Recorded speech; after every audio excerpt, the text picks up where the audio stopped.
Most people know Moses as the great leader who parted the Red Sea and received the Ten Commandments. But what if I told you the real man who actually led Israel into the Promised Land, conquered nations, and finished the job was someone you've probably overlooked? Joshua didn't just follow Moses, he completed what Moses started. And that ending is way more epic than you think. Thank you for joining me tonight. If you're enjoying the video, consider leaving a like and subscribing to the channel. Your support helps us continue creating these deeply researched stories designed to inform, inspire, and accompany you through the night. And as always, let us know where you're watching from and what time it is where you are. With that said, let's begin. The commissioning of Joshua. He had struck a rock and brought forth water. He had raised his hands and seen victory in battle. And through it all, God had been with him, not from a distance, not occasionally, always, unfailingly.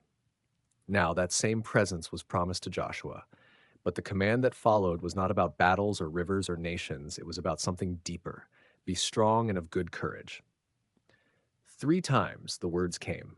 3 times Joshua heard the call to find strength beyond his own. For you shall cause this people to inherit the land, for you shall lead them across this river. Do not be afraid, nor be dismayed, for the Lord your God is with you wherever you go. Strength, courage. These were not optional virtues. They were the very substance of what Joshua would need. Then came the instruction about the book of the law, the words that Moses had written, the commands that God had spoken. Joshua was to keep them on his lips, to meditate on them day and night, to observe them carefully in every detail.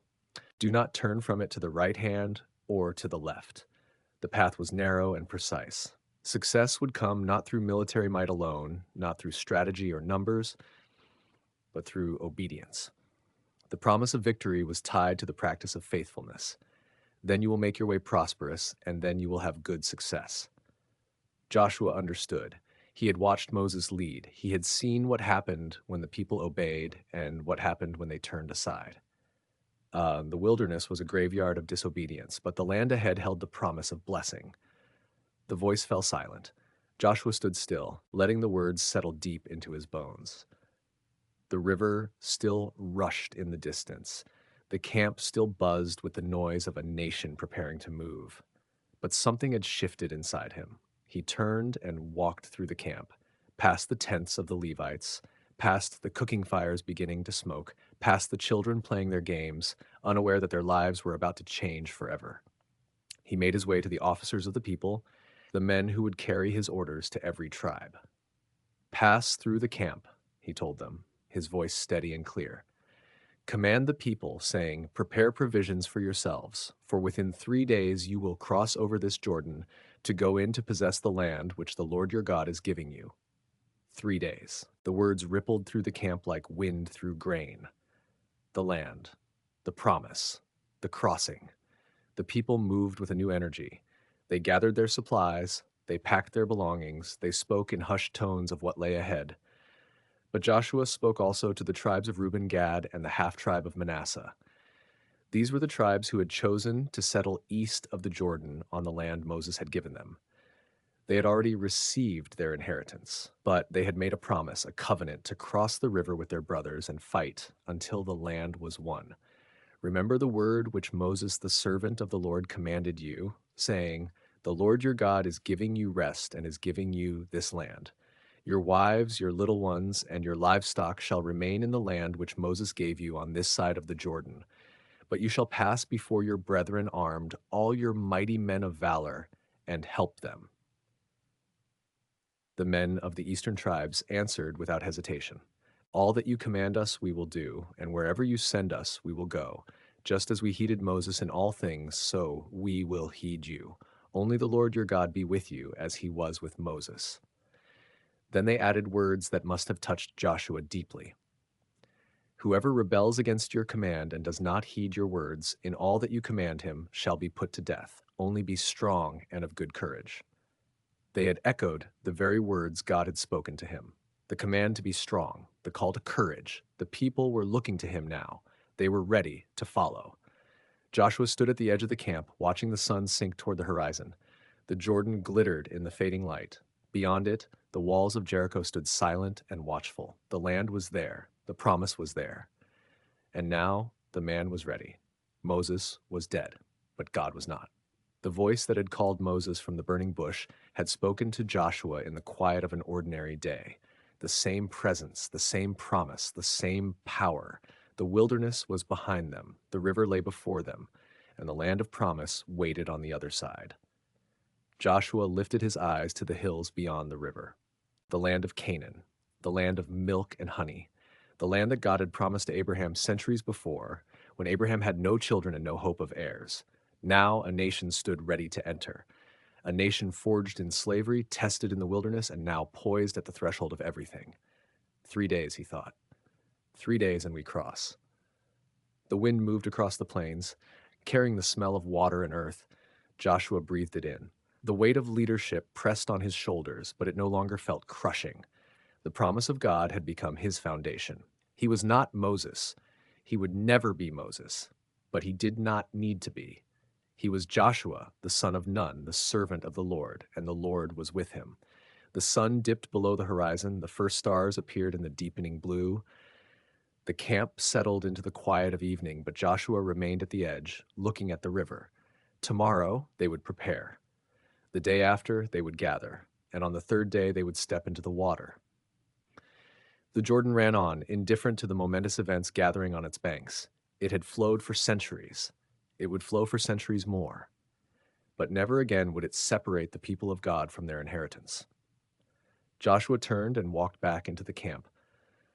The night air was cool against his face. The fires of a nation flickered in the darkness. He was ready. They were ready. And the promise of God stood firm from generation to generation, from the plains of Moab to the hills of Canaan, from the servant Moses to the servant Joshua. The crossing would come, the walls would fall, the land would be won, but that was still ahead. For now, there was only the quiet confidence of a man who had heard the voice of God and chosen to obey. The plains of Moab grew dark. The river whispered in the night. And Joshua, the new leader of Israel, slept the sleep of one who had been given a promise and believed it. Spies in Jericho. The camp of Israel lay restless under the night sky, just two men willing to slip away in the dark and cross the Jordan into enemy territory. The Jordan was not kind to those who crossed it. The river ran wide and fast, swollen from the spring rains, and the two spies had to move carefully along its banks before finding a place to wade across. Jericho rose from the plain like a clenched fist.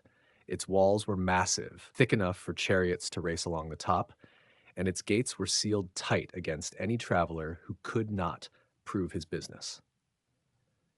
The stories traveled faster than armies, tales of a people who had walked through a sea, who had defeated kings on the other side of the Jordan, who carried a God that fought for them. The spies entered the city under cover of darkness. They moved through narrow streets, past mud brick homes pressed close together, past the smell of cooking fires and livestock, and the quiet murmur of a city settling down for the night. A report reached the king of Jericho. 2 Israelite men had entered the city. The king did not hesitate. He sent soldiers to the one place he knew might harbor them, the house of Rahab. She was a woman of the city, a keeper of an inn, a house that sat along the outer wall and drew all kinds of men through its doors. Why Rahab chose to hide them is a question that lives in silence.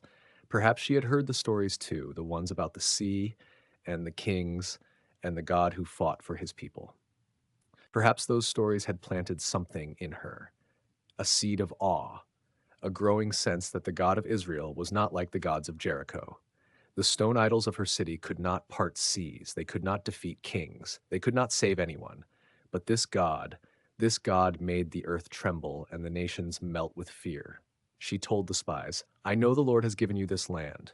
The terror of you has fallen on us. Everyone in this country is melting in fear because of you. We have heard how the Lord dried up the Red Sea before you. We have heard what you did to the 2 kings of the Amorites. And when we heard it, our hearts failed. There is no spirit left in anyone because of you." Think about what she said. She was not just confessing fear, she was confessing faith. A whole city trembled at the name of Israel's God, but only Rahab acted on what she believed. The rest of Jericho huddled behind their walls, hoping their idols would save them. Rahab, A woman at the edges of her own society chose to throw her lot in with a people she had never met and a God she had never seen. The spies hidden on her roof listened, and they understood. This woman had risked everything to save them. She had lied to her king, she had defied her city, she had placed her life on the line for a God who was still to her mostly a rumor carried on the wind. She asked them for something in return. She wanted a guarantee. When Israel came, and she knew they would come, she wanted her family spared, her father, her mother, her brothers, her sisters, everyone who belonged to her house. She wanted them to live.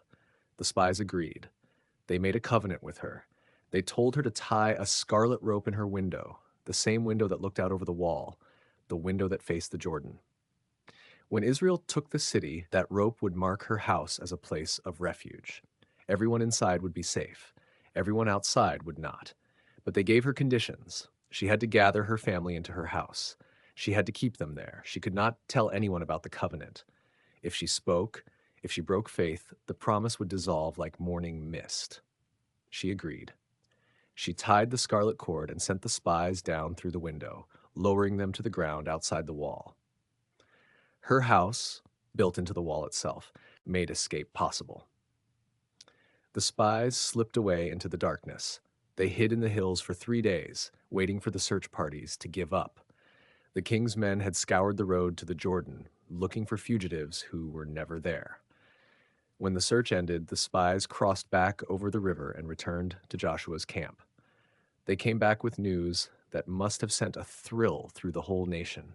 Truly, the Lord has delivered all the land into our hands, they said. All the inhabitants of the land are melting in fear because of us.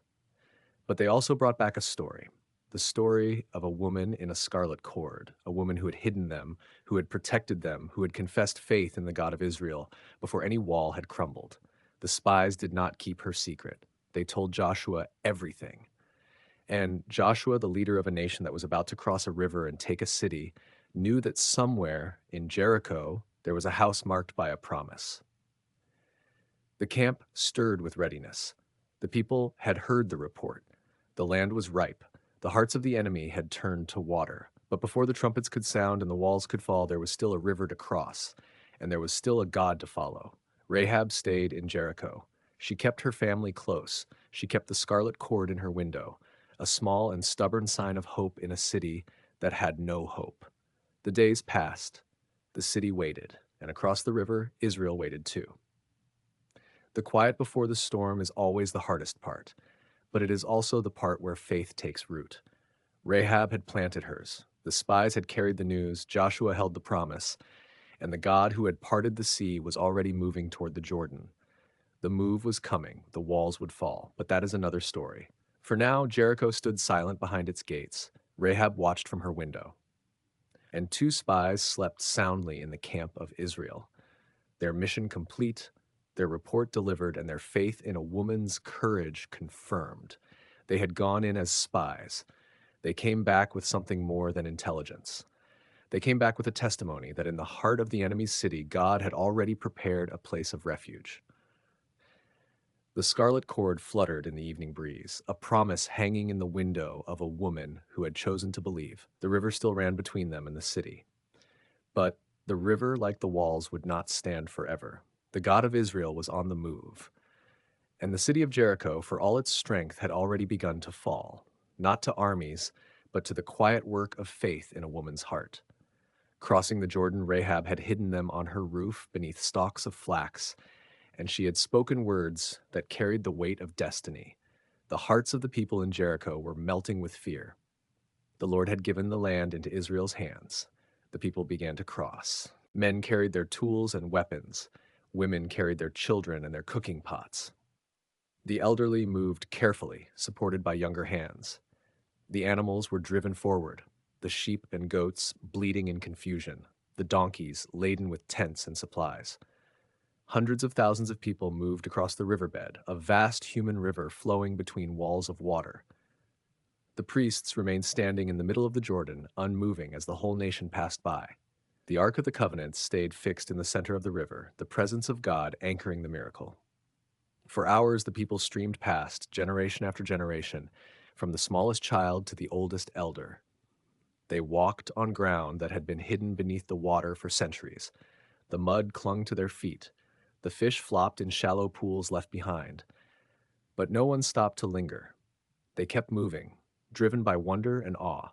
There was a strange silence over the crossing. The roar of the river had vanished. The air was still. The only sounds were the shuffle of feet, the low murmur of voices, the occasional cry of a child. The people moved as if in a dream, aware that they were witnessing something they would tell their grandchildren about for the rest of their lives. The crossing took the entire day. By the time the last of the people reached the western bank, the sun was beginning to sink toward the horizon. The priests climbed out of the riverbed, carrying the ark to the shore, and as their feet touched the dry ground of the western bank, the waters of the Jordan returned. The river surged back into its channel, rushing and roaring, filling the empty space, erasing the path that had been made. The miracle was complete, closed, finished. The people stood on the western bank, looking back at the river they had just crossed. The water was wild and deep again, as if nothing had ever happened. They were on the other side now. The land of Canaan spread out before them, the land promised to Abraham, to Isaac, to Jacob, to their fathers and mothers for generations. They had finally arrived. Joshua stood among them, his feet planted in the soil of the promised land. The journey had been long, 40 years of wandering, of hunger and thirst, of trust and doubt. A whole generation had passed away in the wilderness, never seeing this day. But the children had survived. The children had grown. And now those children stood on the banks of the Jordan facing the city of Jericho, their first great challenge. The city rose in the distance, its walls towering against the sky. The people could see it from where they stood. It was a fortress, a stronghold, a symbol of everything that stood between them and the land God had given them. But they did not despair. They had just watched the river obey the command of God. They had walked through water that should have drowned them. The walls of Jericho would fall before them as surely as the river had parted. Joshua looked at the river one more time.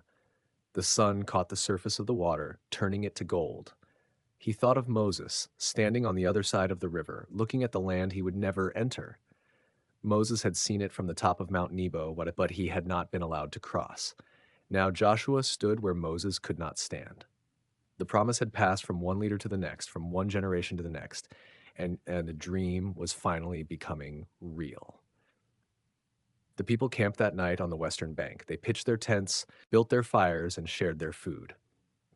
The air smelled different here. It smelled of figs and olives and the promise of harvest. The ground beneath them was fertile, dark, and rich. They had crossed the river at the worst possible time when the flood was at its height, and yet the Lord had made a way. The Lord had made a dry path through the deep water. Some of the men spoke quietly among themselves, remembering the stories their parents had told them about the Red Sea. The waters had parted there too, and the whole nation had walked through on dry ground. But that was Egypt. That was the beginning of the journey. This was the end. This was the final crossing, the last barrier between wandering and home.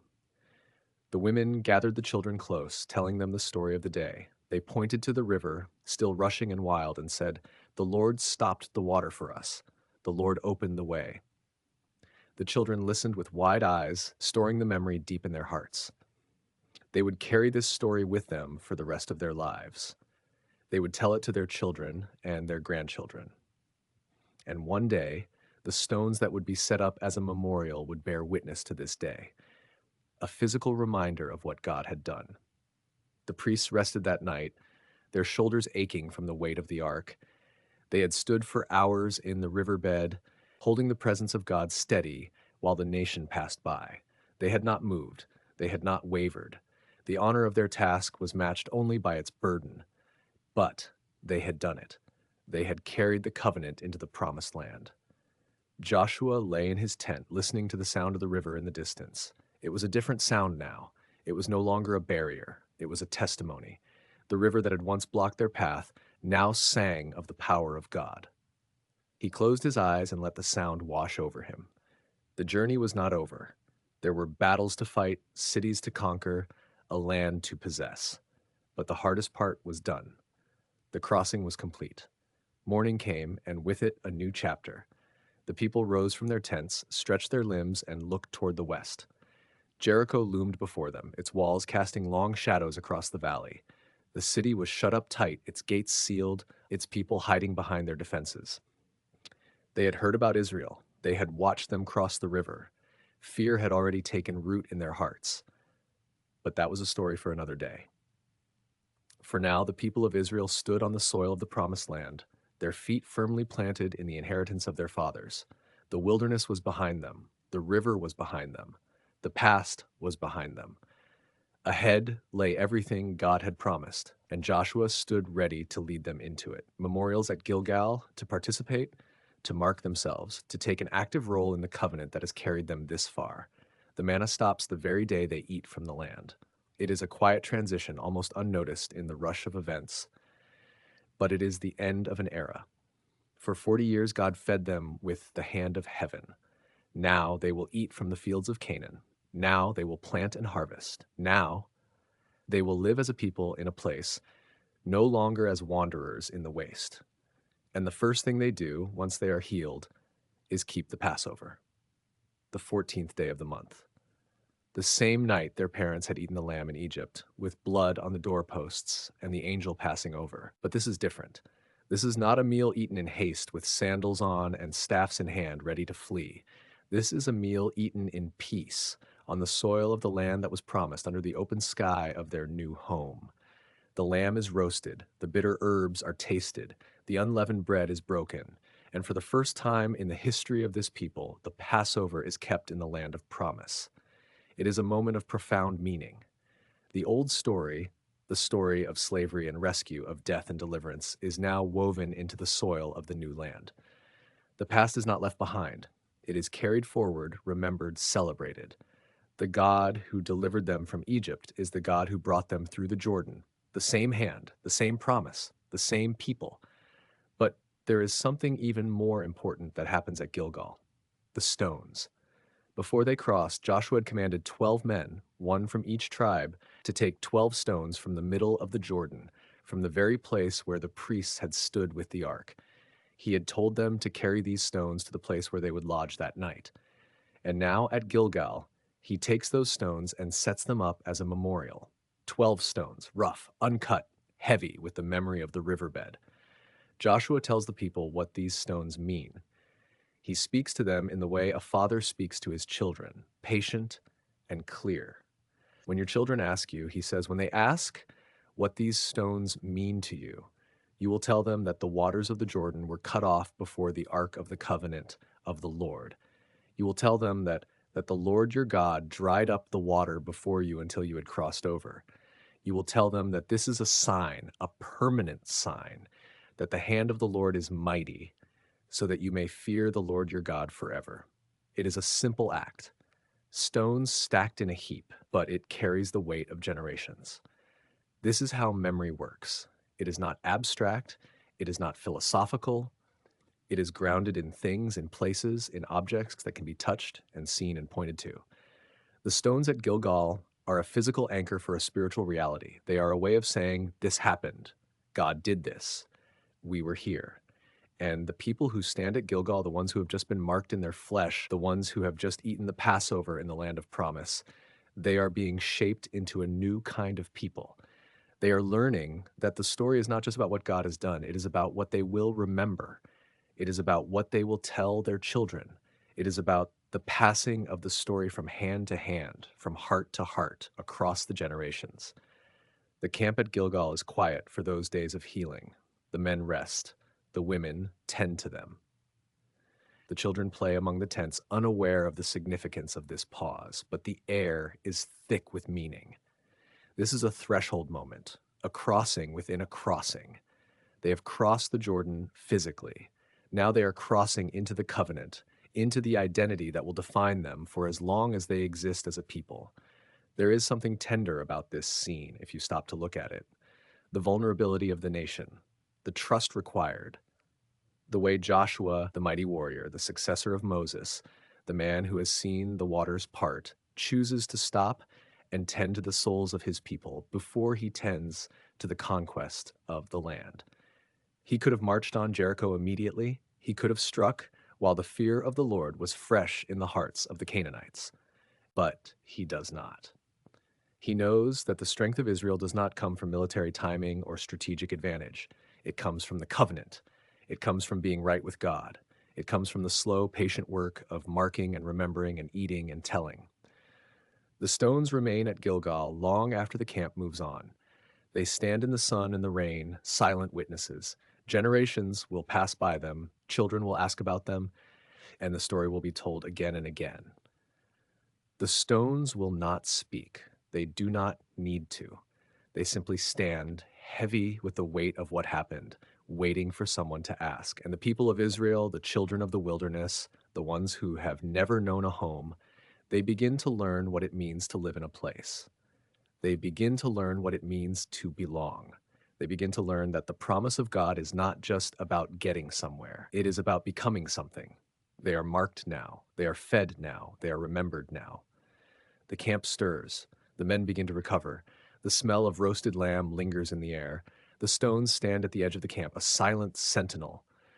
And beyond them, just a few miles away, the walls of Jericho rise against the sky, shut up tight, waiting. But that is another story. For now there is rest, there is healing, there is the quiet joy of a people who have come home. The manna has stopped, but the fields are green. The wilderness is behind them. The promise is beneath their feet. Gilgal. The name means rolling. And indeed, something has been rolled away. The reproach of Egypt, the shame of the wandering years, the sense of being unfinished, unmarked, unprepared, all of it has been rolled away in this place. The sun sets over the camp. The fires are lit. The smell of bread rises on the evening air. And Joshua, the servant of the Lord, stands at the edge of the camp, looking at the stones, looking at the people, looking at the walls of the city that will soon fall. He does not speak. He does not need to. The stones say it all. The fall of Jericho. Joshua stands at the head of the procession. His face is calm, but his eyes burn. He has waited 40 years for this moment. He has wandered in the wilderness, buried his brother, watched Moses climb a mountain, and never come down.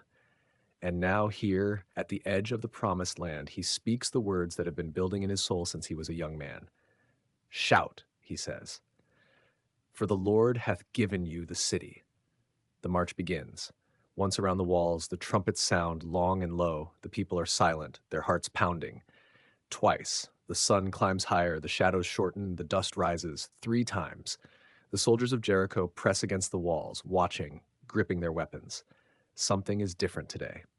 They can feel it. The silence is deeper, the march is faster, the horns seem louder, more insistent. 4 times, 5 times, 6 times. The people of Israel circle the city again and again. Sweat runs down their faces, their legs ache, their throats are dry, but no one stops. No one speaks. The only sounds are the horns and the steady rhythm of footsteps. And then the 7th circuit. The priests lift their horns one last time. The sound that comes out is not a call, it is a cry. It tears through the morning air, raw and powerful, echoing off the walls of Jericho and rolling across the plains. Joshua raises his hand. Shout, he cries, for the Lord hath given you the city. And the people shout, every voice, every throat, men, women, children, the old and the young, the warriors and the shepherds. They pour every ounce of their 40 years of wandering into that sound. They shout with the memory of slavery in Egypt. They shout with the memory of the Red Sea parting. They shout with the memory of water from a rock and manna from heaven.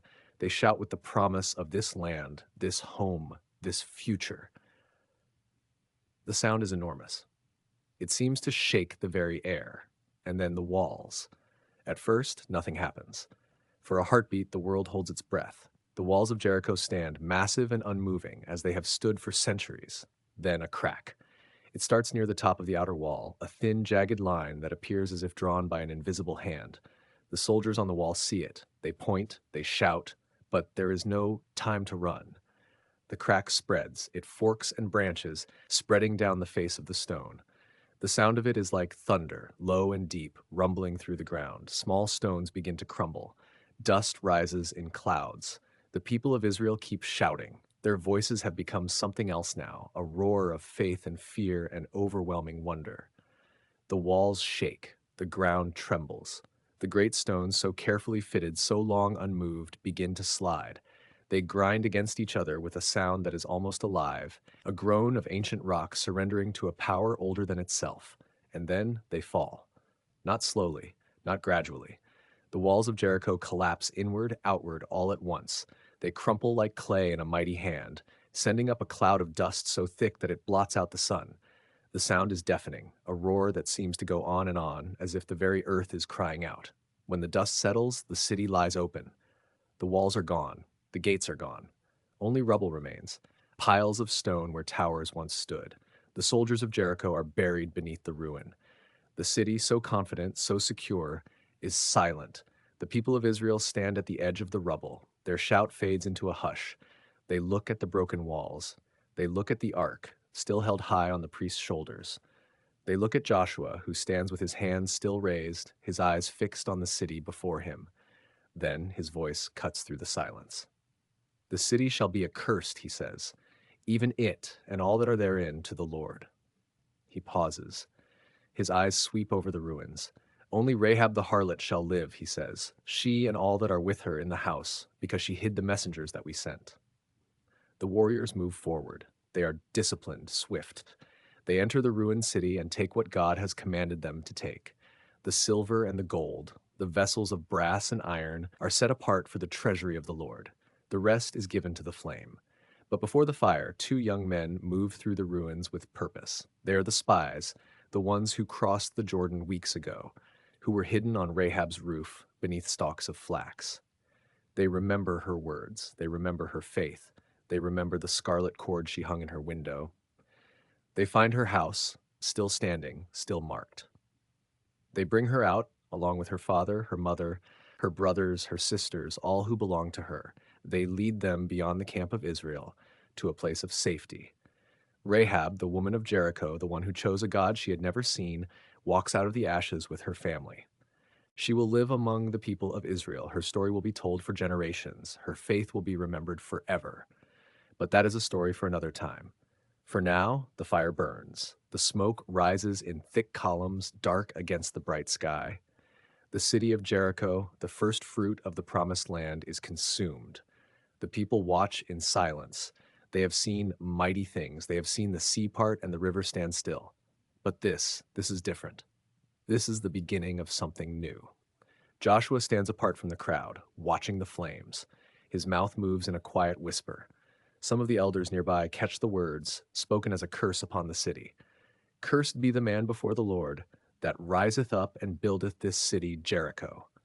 His voice is low, but it carries the weight of prophecy. He shall lay the foundation thereof in his firstborn, and in his youngest son shall he set up the gates of it. The words hang in the air, strange and ominous. The people do not fully understand them. They will. One day, but not today. Today, they have won. Today, the walls have fallen. Today, the promised land is open before them, stretching out in every direction, full of cities and fields and hills and valleys, waiting to be claimed. The fire burns on, the smoke rises. The people of Israel turn back toward their camp at Gilgal, their hearts full, their voices tired. They have marched and shouted and watched a miracle unfold. They have tasted victory. And somewhere in the distance, beyond the smoke, beyond the ruins, the next city waits. The next battle looms. The next test of their faith is already drawing near. But for now, there is peace. For now, there is rest. For now, the people sleep under the stars of their new land, the walls of Jericho lying broken behind them, a monument to the God who keeps his promises. Achan's sin and defeat at Ai buried the treasure in the earth, and he told no one. That's how it always begins. Not with a grand rebellion, not with a loud defiance. Just a quiet moment, a glance, a reach, a hole in the ground. Now I waited for the 3,000. The battle began like any other. The men of Israel rushed the gates. The defenders of Ai saw them coming and poured out to meet them. But something was wrong. The confidence that had carried Israel through the Jordan, through Jericho, through every obstacle of the wilderness, it wasn't there anymore. The men of Ai fought with a fury born of desperation. They knew what had happened to Jericho. They knew what awaited them if they lost. They threw themselves at Israel with everything they had, and Israel broke. They ran. 3,000 men running from a city half their size. The men of Ai chased them down the slopes. 36 Israelites fell that day, their blood soaking into the soil of a land they had dreamed of for 4 decades. 36 families shattered, 36 bodies left behind on the battlefield. The army straggled back to camp. Word spread like wildfire. The people's hearts melted. The song that had risen at dawn became silence by dusk. Mothers held their children tighter. Fathers stared at the ground. The God who had parted the Red Sea, who had stopped the Jordan, who had crumbled the walls of Jericho, where was he now? Joshua tore his clothes. He fell on his face before the ark of the Lord. He lay there until evening. The elders of Israel gathered around him, dust on their heads. Ah, sovereign Lord, he cried, why did you bring this people across the Jordan to deliver us into the hands of the Amorites to destroy us? If only we had been content to stay on the other side. His words tumbled out. The fear of what would come next. The nations around them would hear of this defeat. They would surround Israel. They would wipe them from the earth. And then what would happen to the name of God? What would the nations say about the God who saved his people, only to let them be slaughtered in the land he promised them? It was a desperate prayer, a confused prayer, a prayer that made sense from a human point of view. But God's answer cut through the confusion like a blade. Stand up. Why have you fallen on your face? The words hung in the air. Joshua lifted his head. Israel has sinned, God said. They have violated my covenant. They have taken devoted things. They have stolen. They have lied. They have put them with their own possessions. The divine voice continued, each word heavier than the last. That is why the Israelites cannot stand against their enemies. They turn their backs and run because they have been made liable to destruction. I will not be with you anymore unless you destroy whatever among you is devoted to destruction. Withdrawn. Not because God had failed, but because his people had broken faith. Joshua understood now. The defeat at Ai wasn't about military weakness. It wasn't about strategy or numbers. It was about holiness. The camp itself had become unclean. One man's hidden sin had corrupted the entire nation. This is the terrible weight of community. In Israel, no one stood alone. The blessing of one was the blessing of all, but the sin of one was also the sin of all. Go, consecrate the people, God commanded. Tell them, consecrate yourselves in preparation for tomorrow. For this is what the Lord, the God of Israel, says. There are devoted things among you, Israel. You cannot stand against your enemies until you remove them. Morning came. The camp stirred with a new kind of fear, not the fear of battle, something deeper, the fear of exposure. Joshua called the tribes forward, one by one. Judah, the clans of Judah, the family of the Zerahites, man by man. The divine spotlight moved closer, hearts pounded, hands trembled. Then Achan, son of Carmi, son of Zabdi, son of Zerah of the tribe of Judah. Honor the Lord, the God of Israel, and give him praise, Joshua said. Tell me what you have done. Do not hide it from me. The moment of truth. Achan stood there, the weight of his secret pressing down on him. He could deny it. He could try to hide it, the way he had hidden the treasure beneath his tent floor. But God had already seen. God had always seen. Achan spoke. The words came out slowly, then tumbled forth. It is true. I have sinned against the Lord, the God of Israel. This is what I have done. When I saw in the plunder a beautiful robe from Shinar, 200 shekels of silver, and a bar of gold weighing 50 shekels, I coveted them and took them.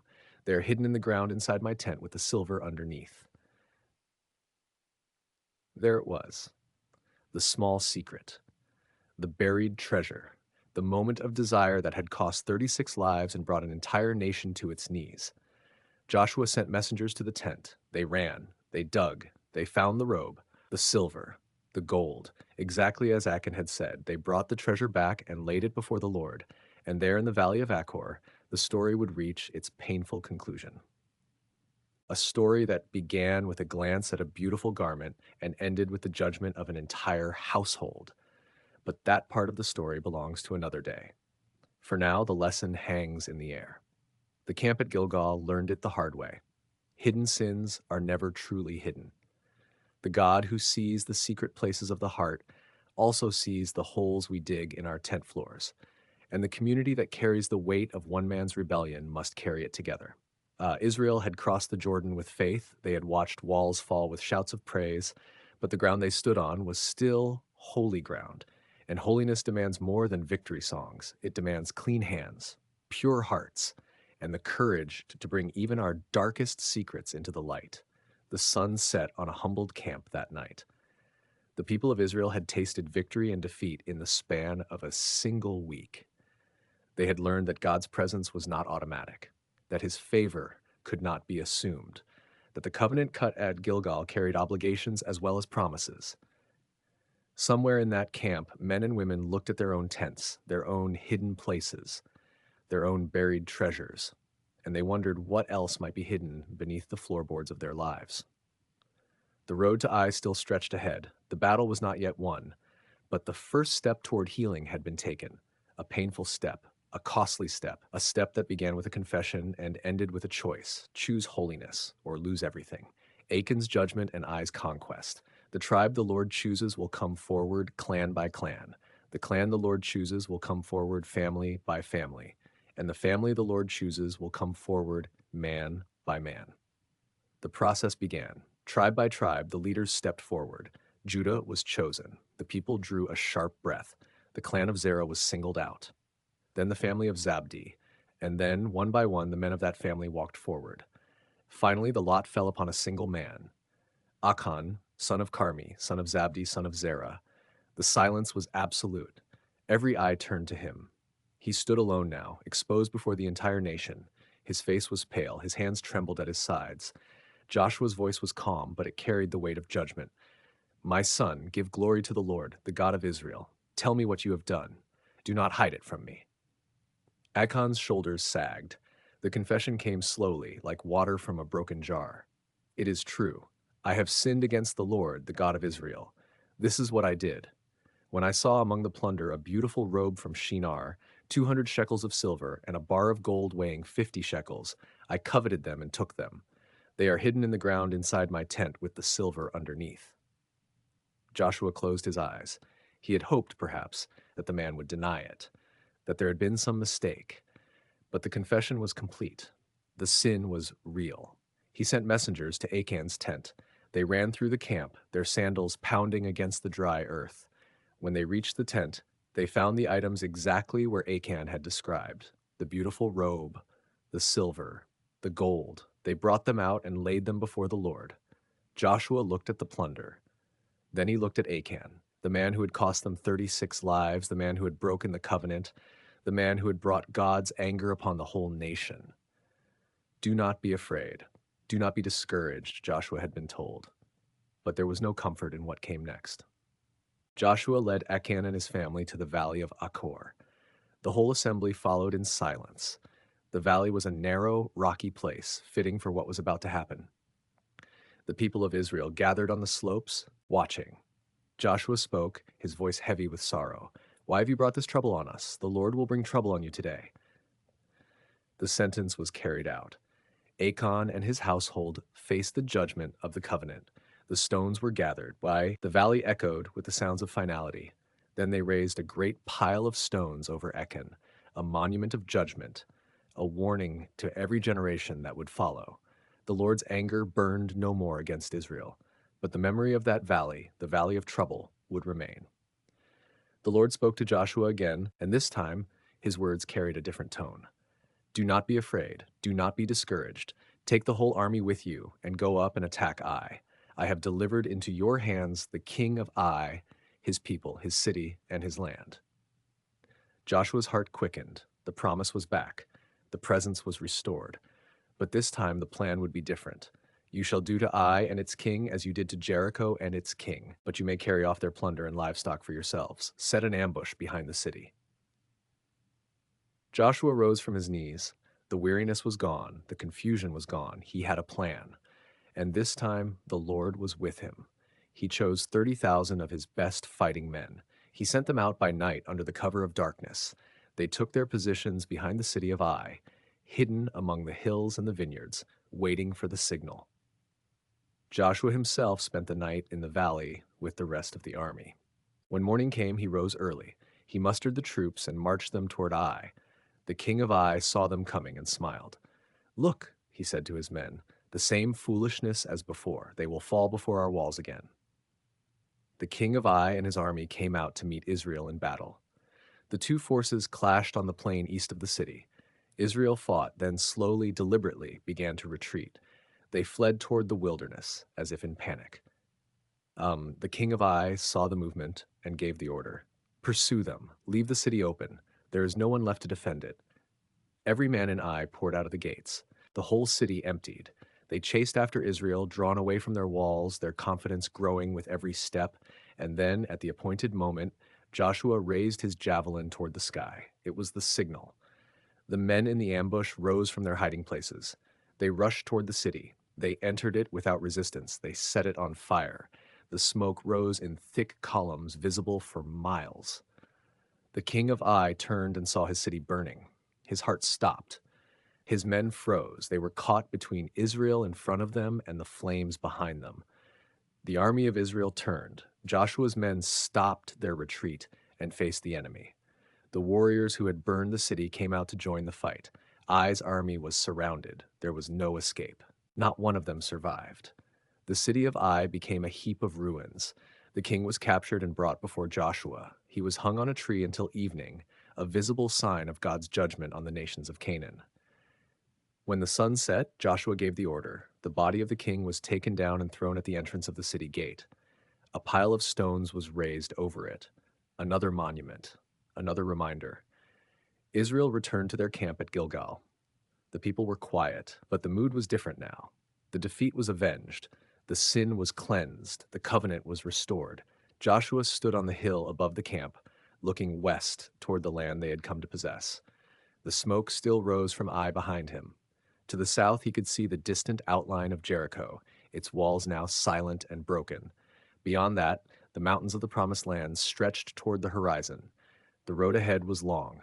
Many kings still ruled in Canaan.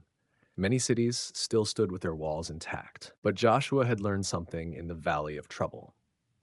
He had learned that God's presence was worth more than any victory, and that sin left unaddressed would always steal what was most precious. The people of Israel gathered their belongings. They prepared for the next stage of their journey.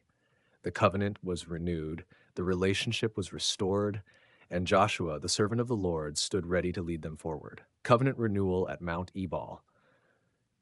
The smoke from Ai still curled against the morning sky when Joshua gave the order that would echo through every generation to come. The army gathered, the people assembled, families packed what little they had, and the entire nation began the march northward through the rugged hill country toward a place called Shechem. Because Joshua understood something that many leaders never grasp. Victory without remembrance becomes pride. Success without covenant becomes drift. The people had just watched God fight for them in ways that defied every natural explanation. But Joshua knew that memories fade. The next generation would not carry the same fire unless they stood on ground that made the story unforgettable. And so they walked. The journey took them deep into the heart of the land God had promised them. Mount Ebal and Mount Gerizim rose together like twin sentinels guarding a natural amphitheater between them. The valley between those mountains formed a perfect bowl, with steep slopes on both sides that could hold thousands of voices. Now his descendants would return to claim what had been promised. Joshua stood at the base of Mount Ebal and gave his instructions. Half of the tribes climbed the slopes of Mount Gerizim. The other half took their places on Mount Ebal. The Levites and priests remained in the valley below with the Ark of the Covenant. The first task was the altar. Joshua commanded that stones be gathered, uncut stones exactly as the law of Moses required. There was a reason for this. Only stones as God made them could hold the fire of a holy offering. The men heaved the rough stones into place. This altar would not just hold sacrifices. It would stand as a witness that the God who delivered them from Egypt was the same God who delivered them from Ai. When the altar was complete, Joshua commanded the sacrifices. Burnt offerings rose in flames toward the heavens, but the altar was only the beginning. Joshua then ordered that large stones be coated with plaster. White surfaces gleamed in the sun as workers carefully smoothed the plaster while it was still wet. This was a scribe's canvas, prepared for words that would last. Joshua took his place before the stones and began to write the law of Moses. The people watched as the words took shape. Joshua wrote until his hand cramped, until the sun moved across the sky. But he did not stop. The writing finished. The stones stood gleaming in the valley light, and now came the moment that would shake the mountains. Joshua turned to the people gathered on the slopes. The priests took their positions in the valley. The Ark of the Covenant rested at the center. And Joshua read. He read aloud, so that every voice in that valley could hear. Every word of the covenant spoken into the open air, carried by the acoustics of that natural amphitheater.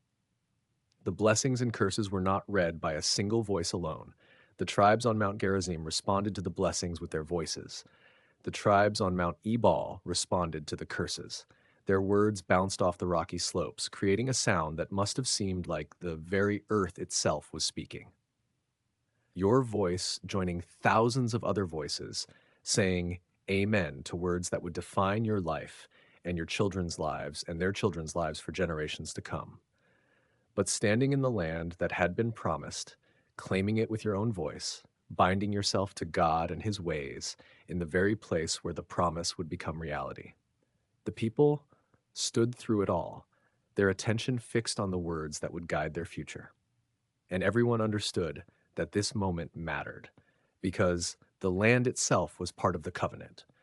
The promise made to Abraham, to Isaac, to Jacob was now being claimed by their descendants in the very heart of that promised territory. The altar was built on land that belonged to them. The law was written in a place that would become part of their story forever. The stones would remain. The altar would stand. And every time someone passed through that valley, they would see the evidence of what happened there. They would remember that their ancestors stood before God and pledged their loyalty. They would remember that the covenant was not just words on parchment, but words carved into stone, sealed by sacrifice, spoken by the voices of an entire nation. The day wore on. The shadows lengthened across the valley floor, and still the ceremony continued. Joshua read the law to the people. He read it again. He made sure that every word was heard, every command was clear, every promise was understood. There is something sacred about the moment when a people recommits themselves to their foundation. The noise of daily life fades, the distractions of survival disappear, and all that remains is the essential truth of who you are and whose you are. For Israel, that truth was simple. They were God's people. He had brought them out of Egypt. He had led them through the wilderness. He had given them victory over their enemies. And now he had brought them into the land he had promised their ancestors. Their response could only be gratitude and obedience. The altar on Mount Ebal was more than a religious structure. It was a declaration of identity, a statement of belonging, a marker that said, "This land is ours, not because we conquered it, but because God gave it to us, and we will honor the one who gave it." As the sun began to set, the ceremony drew to a close. The people began their descent from the slopes. Families reunited. Children ran to their parents. The smell of sacrifice still hung in the air, mingling with the dust kicked up by thousands of feet. But something had changed in that valley, something that would carry them through the battles and challenges that lay ahead. The law was written on stones, but more importantly, it was written on hearts. The words echoed in the memory of every person who stood there. The covenant was renewed. The nation was bound together in a shared commitment to the God who had never failed them. Joshua looked at the altar one last time, at the white stones gleaming in the fading light, at the words that would endure long after he was gone. And he knew that this moment mattered, not because of what had been done, but because of what it represented.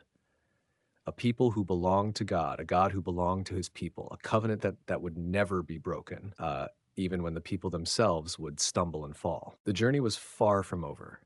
There were still cities to conquer, enemies to face, battles to fight. But the foundation had been laid, the covenant had been renewed, and the people of Israel stood ready to face whatever came next, anchored by the words carved into stone on the slopes of Mount Ebal. The Gibeonite deception. The God who had parted the Jordan, who had spoken from the mountain, who had guided every step of this journey, he was not asked. The leaders of Israel trusted their own judgment instead of seeking divine wisdom. Perhaps they were tired. Perhaps the success of recent victories had made them overconfident. Perhaps they simply saw what was in front of them and made a reasonable conclusion. Whatever the reason, they made the treaty. Joshua made peace with the Gibeonites. He made a covenant with them, promising that Israel would not harm them. The leaders of the assembly confirmed it with an oath. And in that moment, the deception succeeded. The Gibeonites, of course, had not traveled from a distant land. They were from Gibeon, just a few miles away. Their sandals were patched for show, not from wear. Their bread was moldy by design, not by age. Their wineskins were cracked deliberately. The journey from Gibeon to Gilgal would have taken them days, though the exact time remains unclear from the records we have. What mattered was that they made it look like a voyage of months, a trek across hostile terrain and open desert. 3 days later, the truth came out. Israel heard the reports. The city of Gibeon was not distant. It was close, so close that its walls could be seen from certain hills in the camp. The delegation had lied. The treaty was based on falsehood. The people of Israel grumbled against their leaders. The anger was understandable. They had been tricked. They had made a covenant with the enemy they were supposed to drive out. What now? The leaders faced a choice. They could break the treaty. They could argue that a covenant made under deception was not binding. They could march on Gibeon and destroy it, claiming that the lie voided the agreement. But they did not. "We have sworn to them by the Lord, the God of Israel," the leaders said. "We cannot touch them." This is a remarkable moment. The leaders of Israel, faced with a treaty based on lies, chose to honor it anyway. They understood something profound about the nature of oaths. A promise made in God's name was binding, regardless of the circumstances under which it was made. Their word, once given before the Lord, could not be taken back. The people grumbled, but the decision stood. The Gibeonites were summoned. Joshua called them before him and confronted them with their deception. "Why did you deceive us?" he asked. "You said, 'We are very far from you, while you dwell among us.'" The Gibeonites did not deny it. They had no defense except fear. "Because it was told to your servants," they said, "that the Lord your God commanded his servant Moses to give you all the land and to destroy all its inhabitants. So we feared greatly for our lives because of you." Fear had driven them to lie. Fear of the God who had dried up the Jordan, fear of the army that had flattened Jericho, fear of the judgment that seemed to follow this people wherever they went. They had heard the stories. They knew what Israel's God could do. Joshua pronounced their sentence. They would be servants. They would be woodcutters and water carriers for the congregation and for the altar of the Lord. They would live, but they would serve. This was mercy wrapped in servitude. Their lives spared, their freedom constrained. The Gibeonites accepted this fate with relief. They had expected death. They received servitude instead. And in a strange way, this outcome carried a hidden grace. They would be servants, yes, but they would also be near the altar. They would witness the worship of this God they had come to fear. They would carry water for the priests and wood for the sacrifices. Generation after generation, they would serve in the very place where God's presence dwelt. The irony cuts deep. They had lied to save their lives. In doing so, they gained a place close to the God they feared. Their deception brought them into the orbit of blessing. But the treaty created a problem that would not stay buried. The other kings of Canaan watched what happened at Gibeon with growing alarm. A powerful city had surrendered without a fight. A great people had become servants rather than risk destruction. If Gibeon could fall without a battle, what hope did the rest have? The kings of the Amorites began to stir. Alliances formed in the shadows. Plans were made in secret chambers. 5 kings, bound together by mutual fear, prepared to make an example of Gibeon. They would not attack Israel directly, not yet. They would attack Gibeon instead, the traitor city that had made peace with the invaders. They would crush this symbol of surrender and send a message to all who considered following its example. The Gibeonites, now servants, but still a distinct people, received word of the approaching armies. Their fear returned, sharper than before. They had escaped destruction through deception. Now they faced destruction through revenge. The very lie that saved them once threatened to undo them. And so they sent word to Joshua at Gilgal, a desperate plea to the very man they had tricked. "Do not abandon your servants," they begged. "Come up to us quickly and save us and help us." They were asking for help from the people they had deceived. They were relying on a covenant they had obtained through lies. Would Joshua honor it? Would Israel fight for a city that had tricked them into peace? The answer would define what that covenant meant. This is where the story turns. The treaty stands. The Gibeonites wait. And in the distance, 5 kings gather their armies for war. Joshua will have to decide what his word means. Israel will have to decide whether a covenant made under deception still carries weight. The moment of decision approaches. The deception at Gibeon taught Israel something they would carry for generations. Trusting their own eyes was not enough. Seeking God's counsel was not optional. A moment of overconfidence could create complications that would ripple through years and centuries, but it also taught them something about honor. A promise made in God's name was sacred, even when it was obtained through lies.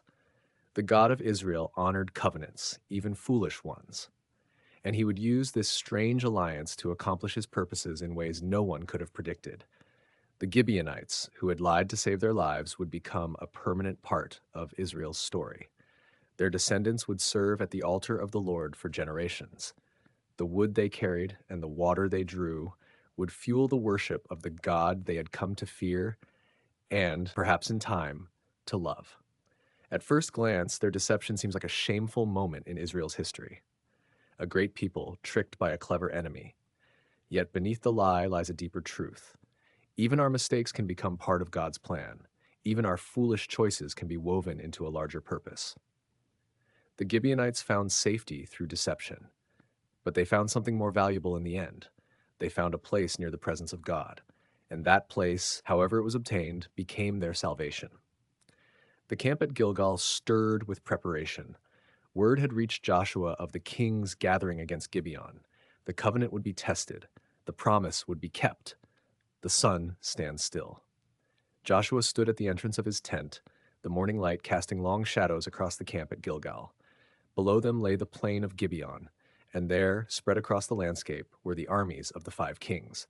Tents stretched as far as the eye could see. Banners of 5 different houses snapped in the morning breeze. The Amorite forces were massive, a sea of soldiers preparing for a siege. Joshua studied the scene from the ridge. His officers gathered around him, their faces grim. The odds were against them. The enemy was fresh, well-rested, and much larger in number. Israel's army had marched all night and was weary. But Joshua heard a voice. It was not a sound that reached his ears, but a certainty that settled in his chest. "Do not fear them," the voice said. "I have given them into your hand. Not one of them will be able to stand against you." Joshua turned to his men. He saw the exhaustion in their faces, the doubt creeping into their eyes.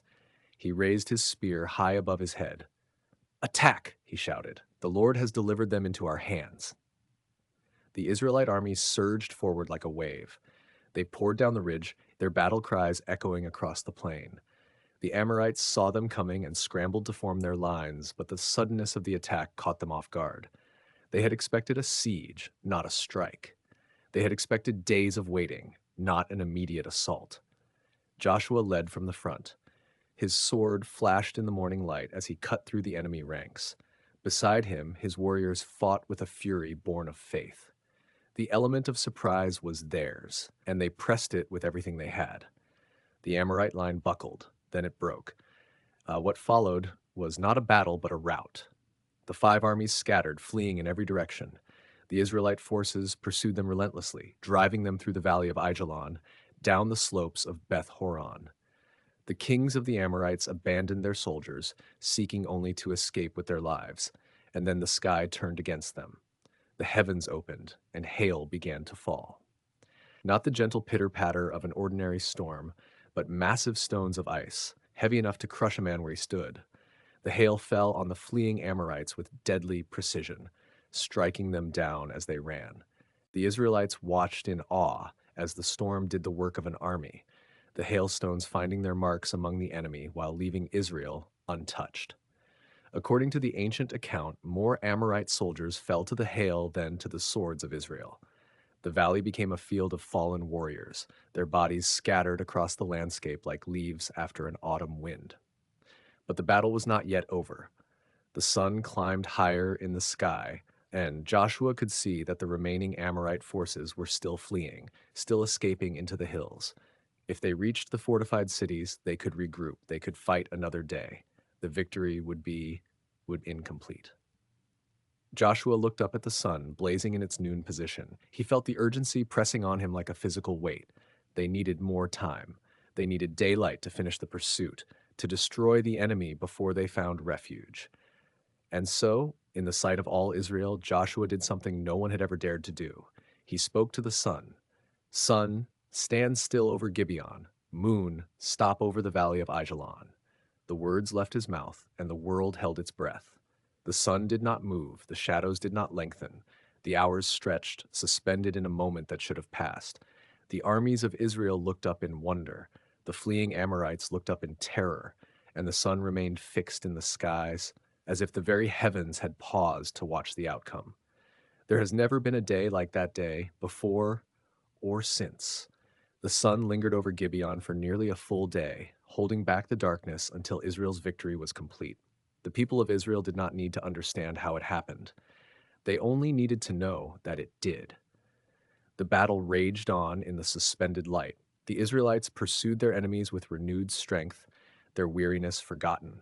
The 5 kings were captured, dragged from their hiding places in a cave at Makkedah. They were brought before Joshua, their crowns removed, their faces pale with fear. Joshua called his commanders to him. He made them place their feet on the necks of the captured kings, a symbol of total victory. Do not be afraid, he told them. Do not be discouraged. Be strong and courageous, for this is what the Lord will do to all your enemies. The kings were executed and their bodies hung from trees until evening, a warning to all who would oppose Israel. Then, as the sun finally began its descent, the bodies were taken down and placed in the cave where they had hidden.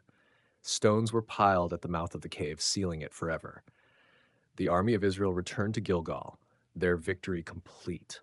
They had marched through the night, fought through the day, and witnessed wonders that would be told for generations. The alliance with Gibeon, born of deception, had become the reason for the greatest military triumph Israel had yet achieved.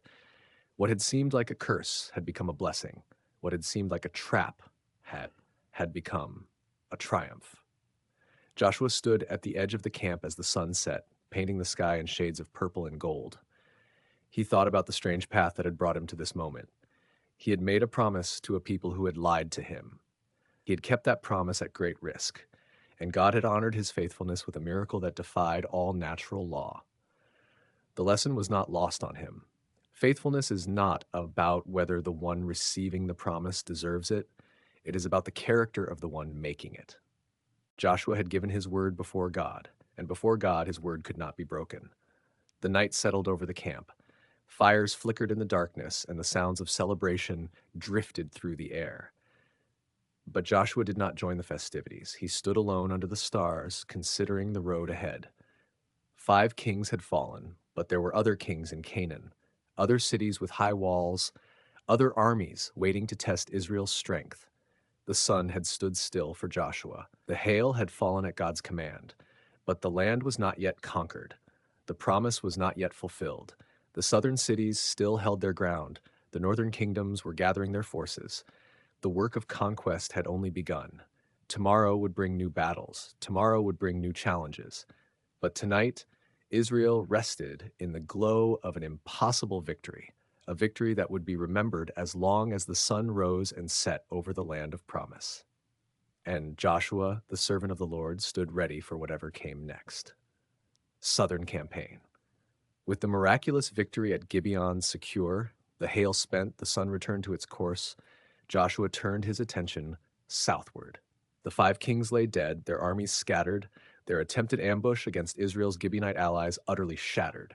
Now the time had come to consolidate that victory by moving through the southern highlands and lowlands where other Canaanite rulers watched in dread and calculation.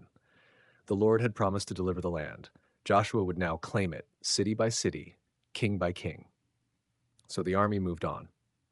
Libnah was next, a city of the lowlands, known for its white stone that gleamed in the afternoon sun. It had watched the events at Gibeon from a distance. It had heard the reports of the hail and the sun. And its king, like so many others, had made the choice to resist. The Lord gave Libnah into Israel's hand. The pattern repeated. The attack, the breakthrough, the fall. The city was taken, its people faced judgment of conquest, and Joshua's army pressed forward without pause.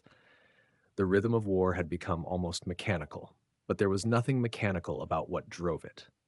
Every city that fell was another testimony, another proof that the God of Israel was not like the gods of the nations.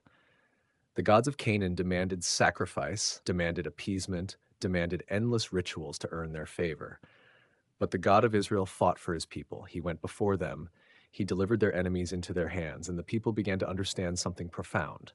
This land was not being won by their strength. It was being given to them by his grace.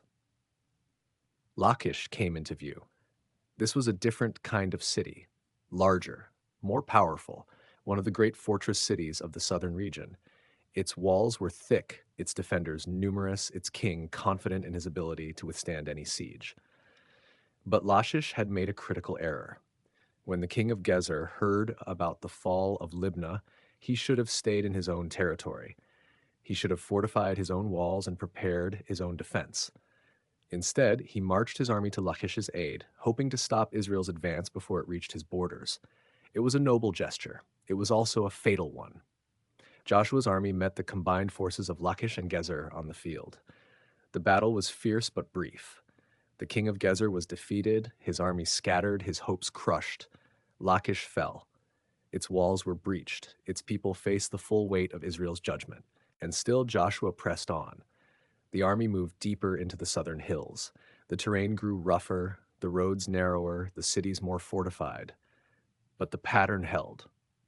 Eglon fell next, another stronghold of the lowlands, another king added to the growing list of the defeated. Word of Israel's advance spread like fire through dry grass. The remaining kings of the south faced an impossible choice.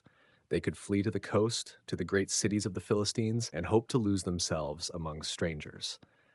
They could retreat to the mountains and try to outlast the invasion, or they could stand and fight, knowing that every army that had stood against Israel had been broken. The king of Hebron chose to fight. Hebron, the ancient city, the place where Abraham had walked, where Sarah had been buried, where the patriarchs had purchased their first plot of land in this promised country. It was a city of deep significance, a city that represented the very heart of the covenant. And it was a city that had fallen to giants, the Anakim, the descendants of the Nephilim, the legendary race of tall warriors who had terrified the spies of Moses 40 years earlier. When the 12 scouts had returned from their mission, 10 had brought back reports of these fearsome people. We seemed like grasshoppers in our own eyes, they had said, and we looked the same to them.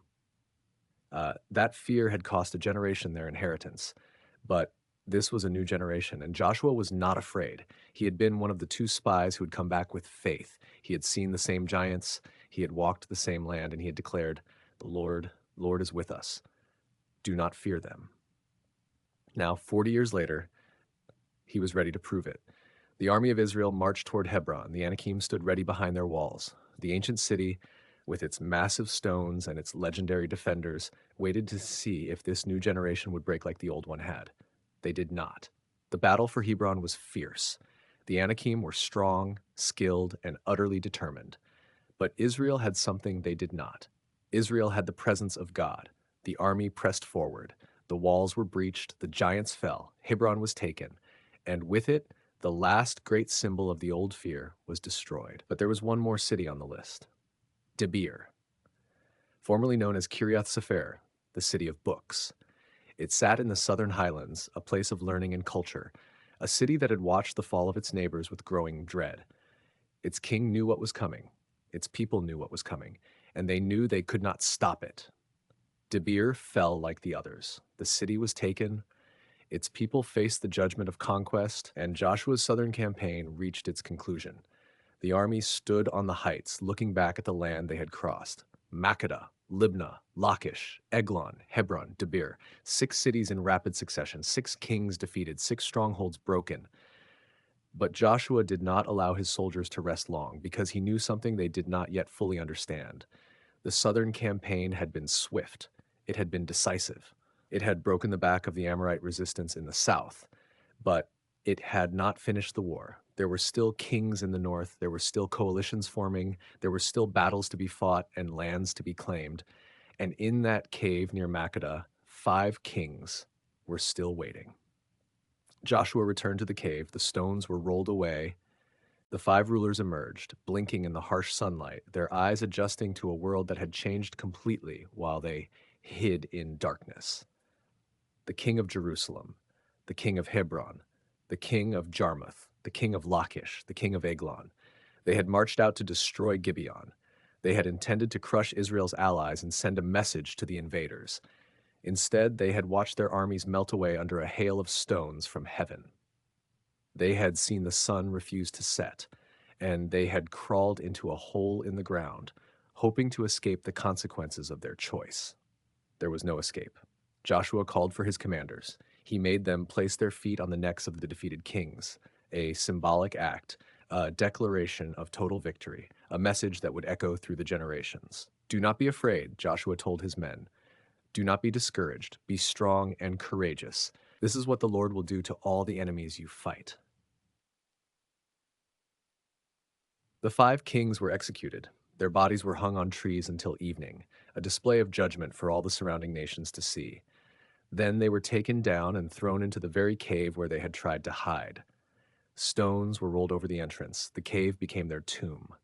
The southern campaign was complete, and Joshua looked north, northern campaign. A coalition of northern kings gathered to fight Israel. Jabin of Hazor led them.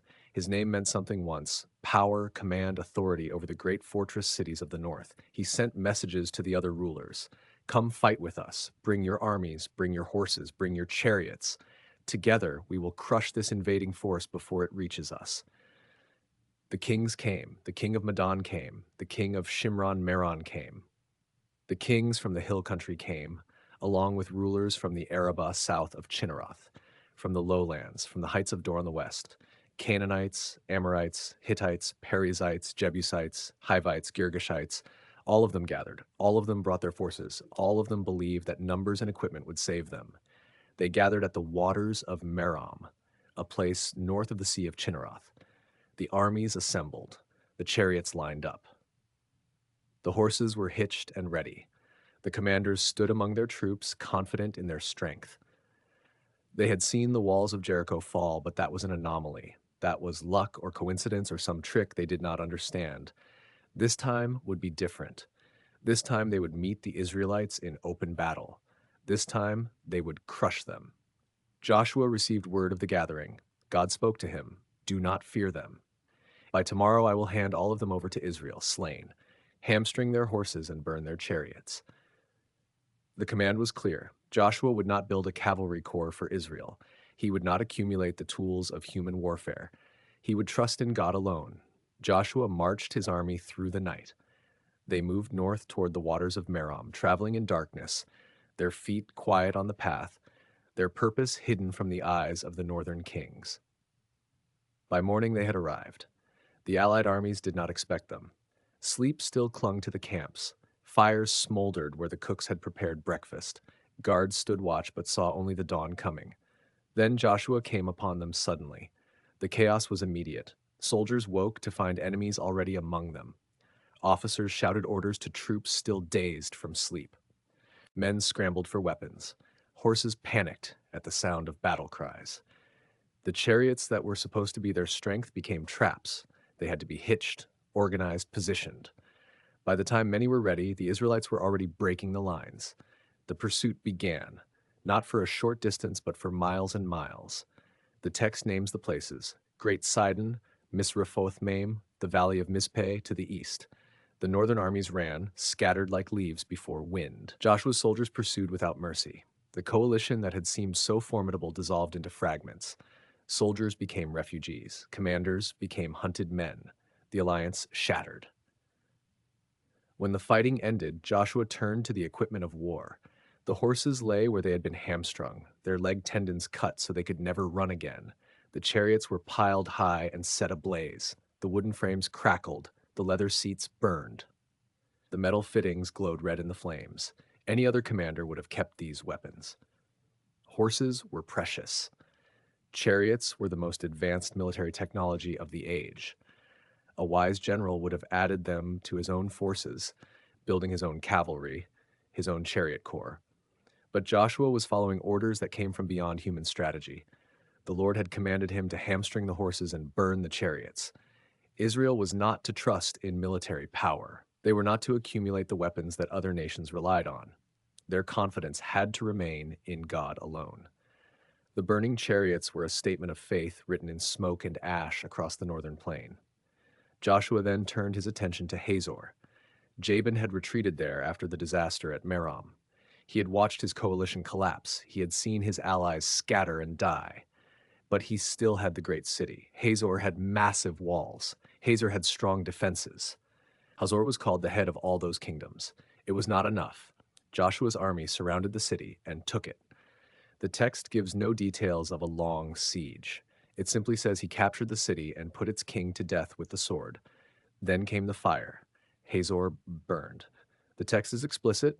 Joshua burned Hazor with fire, but the other cities on their mounds were not burned by Israel. Only Hazor received this treatment. Only the head was severed completely. The rest of the northern campaign followed the same pattern. Joshua took city after city. He struck them with the edge of the sword, devoting them to destruction, as Moses, the servant of the Lord, had commanded. He took the plunder and the livestock, but he put people to death. The conquest continued until all the northern territories had fallen. The repetition in the text about the chariots matters. Joshua hamstrung the horses and burned the chariots. The text mentions this twice. This was not an afterthought or a passing detail. This was a deliberate act, a theological statement embedded in military victory. Israel was not to become like the nations surrounding them. They were not to accumulate horses and chariots and iron weapons. They were to remain dependent on God. Joshua made war with all those northern kings for a long time. The phrase suggests not one great battle, but months of campaigning, a grinding series of sieges and battles as the Israelite army moved through the territories, city by city, king by king. It tested the endurance of soldiers and their leader. But through it all, Joshua did not waver. The man God had commissioned at the beginning of the conquest remained faithful. He did exactly what the Lord commanded. The text states it plainly. Joshua left nothing undone of all that the Lord had commanded Moses. Not one thing was overlooked. Not one instruction was forgotten or dismissed as optional. The northern campaign ended with the smoke from Hazor rising across the plain.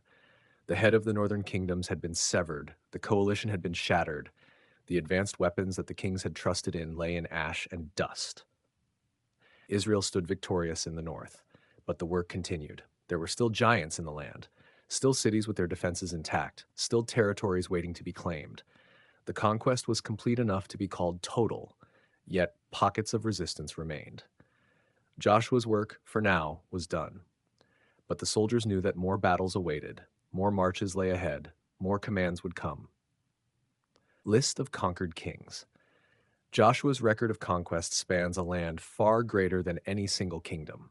31 kings fell before Israel, a roster of the vanquished that stretches from the arid Negev in the south to the mountains of Lebanon in the north. Each name represents a civilization that once seemed unshakable, a power that believed its walls would hold forever. The king of Eglon, whose fortress dominated the western plains. The king of Hebron, where the giants had once walked. The Anakim, whose very presence had made the spies tremble 40 years before. The king of Debir, hidden in the southern hills, a city that had been called Kiriath Sefer, the city of books. Each name on the list was a story. Each crown was a civilization. But the list is more than a roll call of the fallen. It is a map of the impossible. Look at the geography it covers. From the arid south, where water is more precious than gold, to the wooded heights of the north, where snow dusts the peaks in winter. From the Jordan Valley, deep and hot, to the coastal plains, where the sea wind carries salt and distant trade. This was not one kingdom. It was a patchwork of peoples and powers, each with its own gods, its own customs, its own reasons to fight. The Hittites in the hills, the Amorites in the high country, the Canaanites along the lowlands, the Perizzites scattered among the rocky fields, the Hivites under their treaty at Gibeon, the Jebusites still holding their mountain fortress. 7 nations, the old records called them. more numerous and stronger than Israel. That was the phrase Moses had used, and it was no exaggeration. The land was thick with fortified cities, their walls reaching toward the sky, their storehouses full, their warriors trained from youth. Against them stood a nation of former slaves and desert wanderers, people who had known hunger in the wilderness, people who had buried their parents on the long road, people whose only advantage was a promise, and that promise held. The campaign unfolded in stages, each one building on the last. First, the south, a sweeping arc of conquest that brought the lowland cities under Israelite control. Then the north, where the great coalition of Jabin had gathered like a storm cloud, only to be scattered by divine intervention. The battles were not all the same. Sometimes the army marched openly. Sometimes they laid ambushes. Sometimes the enemy fled at the mere sight of Israel's camp, and sometimes they fought to the last man. But the outcome never changed. There were moments when Joshua's generals must have paused and looked at the horizon, wondering which city would be next. The camp would break at dawn, the columns would form, the priests would lift the ark, and the long march would begin again. Dust on their sandals, blisters on their feet, the taste of trail bread and dried meat. And ahead of them, another set of walls, another gate, another king who believed his city could not fall. One by one, they learned otherwise. The war lasted a long time. That is easy to forget when reading the list. We see 31 names and imagine a swift conquest, a lightning campaign of a season or two. But the text is honest about it. Joshua made war a long time with all those kings. Years passed. Children were born in the camp who had never known Egypt. Young men who had been toddlers when the Jordan parted now carried spears and shields. A new generation grew up with the rhythm of march and siege, of victory and burial. The land changed hands and the land changed them. There is a quiet sorrow woven through this accounting. Every city that fell was someone's home. Every king who died had a family, had people who mourned him, had a story that ended in ash and silence. The text does not dwell on this. It lists names with the economy of a scribe, not a poet. But the weight is there underneath the words, like the foundation stones of an old building. Yet the list also carries something else, something the scribes may not have intended but could not prevent. It carries the shape of a promise kept. Every name on that list is a witness. Every fallen crown is a sign that what God had spoken through Moses was true. The land would be given, the enemies would be driven out, the people would find rest, not because Israel was stronger, not because Joshua was a greater general than the kings of Canaan, but because the promise was older than the war, and promises from God do not break. So the list stands, 31 kings, from the Negev to the mountains of Lebanon, the record of a long war and a longer faithfulness. The scribes who wrote it down probably never imagined that people would read it thousands of years later. They were recording the accounts of their own time, keeping the memory alive for the children who would ask, "What did our fathers do in the days of Joshua?" The list was their answer. It was their way of saying, "We were there. We saw it. We walked through the fire, and we came out the other side." The names themselves are strangers to us now. Some are familiar from other passages. Many are known only from this single mention. But together they form a monument in words, a standing stone set in the middle of the story. Perhaps that is what the list was meant to be all along. Not just a record of conquest, but a memorial, a heap of names like the 12 stones at Gilgal, set up so that future generations would ask what they meant. And when they asked, the answer would come. This is what God did for his people. This is how he kept his word. The war ended as all wars do. The land grew quiet, the camp stopped moving, the soldiers went home to their families, to the fields they had fought for, to the houses they had built in the spaces where enemies once lived. And Joshua grew old, carrying the memory of it all. The trumpets at Jericho, the hailstones in the valley, the sun standing still over Gibeon, the long marches and the hard sieges. But that is a story for another telling. For now, the list remains. 31 kings, 31 victories, a nation forged in war, shaped by fire, and set down at last in the land of promise. The scribes closed their scrolls. The camp settled into the rhythm of peace, and the names of the fallen kings faded into the dust of history, remembered only by those who took the time to read them aloud. Yet even in that dust, something shines. Because the list is not ultimately about the kings, it is about the God who brought them down. It is about the faithfulness that outlasted every fortress, every army, every strategy of men who thought themselves secure behind their walls. The walls fell. The kings died. The cities passed into new hands. But the promise stood. And that, in the end, is the only thing that ever really matters. Division of land east of the Jordan. The people of Israel stood at the edge of their new home, the Jordan River behind them, the hills of Canaan stretching out before them. Now they could go home. Joshua looked at them, and he spoke with the weight of a man who had led them through everything. He reminded them of what Moses had commanded. Uh, he reminded them of the promise they had made, and he released them with a charge that carried the full weight of their covenant. Go home to your tents. Go home to your wives and your children. You have been faithful. You have done everything that was asked of you. Carry the weight of your promise back to the land that awaits you. But remember what you have seen here. Remember the God who fought for you. Love him. Walk in his ways. Keep his commandments, because this is the only thing that will keep you safe in the land you are about to possess. It was more than a farewell. It was a commission passed from Joshua to these men and from them to their households. So the Reubenites, the Gadites, and the half tribe of Manasseh gathered their families and their flocks. They had built their cities before the war. Now those cities waited for them on the eastern side of the river. The land Moses had assigned them stretched from the Arnon Valley in the south to Mount Hermon in the north, a vast territory that bore the names of places already ancient when Israel arrived. Heshbon, the city of the Amorite king Sihon, who had refused to let Israel pass through his land decades ago. Bashan, the kingdom of Og, whose iron bed was said to be enormous. These lands had been conquered before Moses died, given to the tribes as their first inheritance. Reuben received the southern portion, a rugged country that rolled down toward the Dead Sea. Gad took the central region, fertile and well-watered, with the Jordan Valley forming its western edge. The half-tribe of Manasseh received the northern reaches, a wild and beautiful land stretching up toward the mountains and the sources of the river. For years, these tribes had been caught between two worlds. They had built homes on one side of the river, while their hearts remained with their people on the other. They had sent their warriors to fight in a land they would never own, to conquer cities they would never enter, to claim territory that belonged to their cousins and their cousins' children.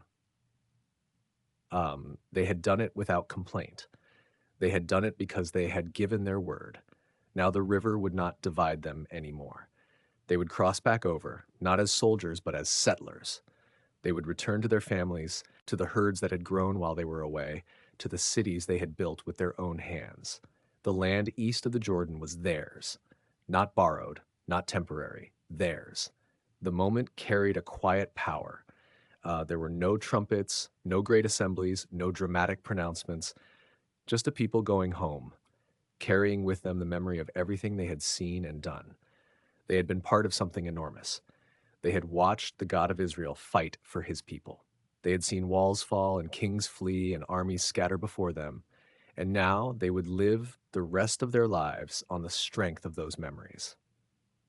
The crossing was not like the first one. That had been a miracle. The waters of the Jordan piling up in a heap while the priests stood in the riverbed with the Ark of the Covenant. This crossing was ordinary. The water was normal, flowing as it always had. The people walked through the shallows, guiding their animals, carrying their belongings. The miracle had already happened. This was just logistics. But ordinary is not the same as unimportant. These tribes carried something with them across that river. They carried the covenant they had made with Moses. They carried the trust Joshua had placed in them. They carried the promises of God written not on stone, but on their memories, in the stories they would tell their children around their fires for generations to come.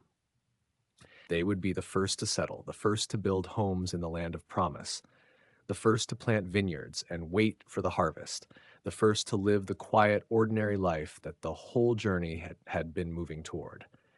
And in that ordinariness, something sacred was preserved. The land east of the Jordan would become a place of memory.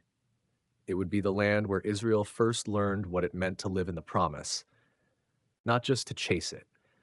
It would be the land where the tribes would remember their brothers across the river, bound to them by blood and by the battles they had fought together. There was also a shadow in this moment, though no one could see it clearly yet.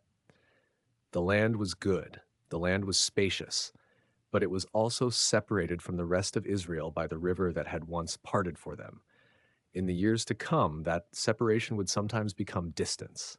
The tribes across the river would sometimes be seen as different, apart, less connected to the center of the nation's life. But that was a story for another generation. For now, this was a moment of fulfillment. Joshua watched them go. He had led them through so much. He had seen them bleed and fight and triumph. He had watched the promise of God unfold in ways that must have surpassed anything he could have imagined when he first stood as Moses' assistant, learning what it meant to lead a people. These tribes were leaving his direct care now. They would be governed by their own leaders, guided by their own elders. They would carry the covenant with them, and the weight of it would rest on their shoulders. He sent them with a blessing. He sent them with the words of Moses echoing in their ears. Be strong, be courageous, keep the commandments, walk in his ways, and they did. They went home. The land east of the Jordan received them. The cities they had built before the war opened their gates to receive their founders. The fields that had lain fallow during the years of fighting would be planted again. The herds that had multiplied while their owners were away would be tended once more. Life would resume. Not the life of the wilderness, always moving, always waiting for the next command. Not the life of war, always watchful, always expecting the next attack. A new kind of life, a settled life. A life of seasons and harvests and the slow rhythms of the land. It was what they had asked for all those years ago. It was what Moses had granted them, with conditions that had tested their faithfulness. They had passed the test. The inheritance was theirs. Caleb's inheritance.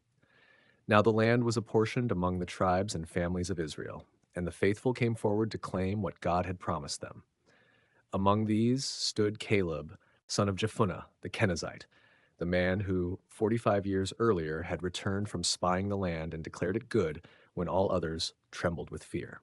Now, in his old age, Caleb approached Joshua to claim his portion. Give me this hill country that the Lord promised me, Caleb said. He paused and looked toward the south, toward the distant hills that rose in the haze. You will have heard about the Anakim, he continued, the giants, the sons of Anak, the men who made our fathers tremble. Everyone in the tent had heard about the Anakim. They were the stuff of legend, the descendants of the Nephilim, tall as cedars, fierce as lions. The spies had spoken of them in hushed voices. We seemed like grasshoppers in our own eyes, they had said, and we looked the same to them. The men of Israel had believed that report. They had refused to enter the land because of it. They had spent 40 years wandering in the wilderness because of it. An entire generation had died without ever seeing the promised land because they had been afraid of giants. But Caleb had not been afraid.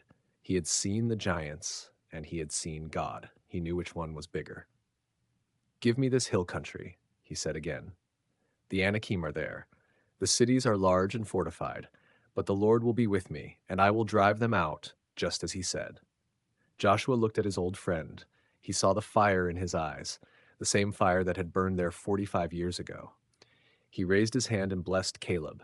He gave him the hill country of Hebron, and Caleb went take it. Hebron. The name itself carried weight. It was one of the oldest cities in the land, founded long before Abraham had arrived. Abraham had lived there, had bought a cave there to bury his wife Sarah. It was a place of promise, a place of covenant, a place where God had spoken to the fathers of Israel. The city sat high in the hills, surrounded by vineyards and olive groves.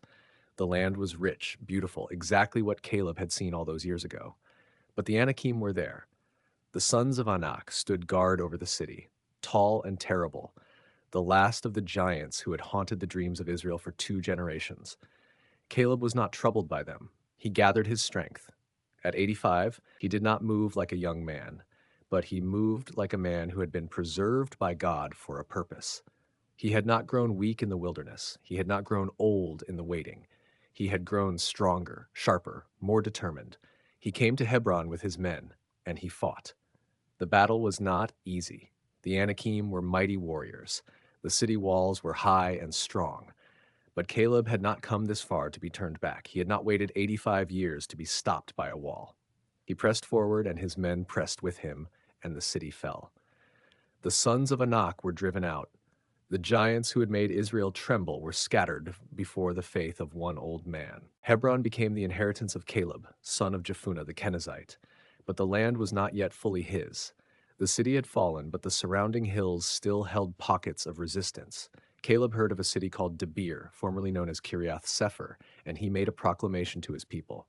Whoever strikes down Kiriath Sepher and captures it, he said, I will give him my daughter Aksah in marriage. It was a warrior's promise, a father's challenge, and it was met by a man named Othniel, the son of Caleb's younger brother Kenaz. Othniel stepped forward. He took up the challenge. He went to Kiriath Sepher and captured it, and Caleb gave him his daughter. When Aksah came to her new husband, she had a request for her father. She spoke to Othniel, and she urged him to ask her father for a field. She knew the land well, and she knew that the southern regions where her husband had been given his portion were dry and barren, without water. Othniel approached Caleb and asked for the field. Caleb looked at his daughter. She had his spirit, that much was clear.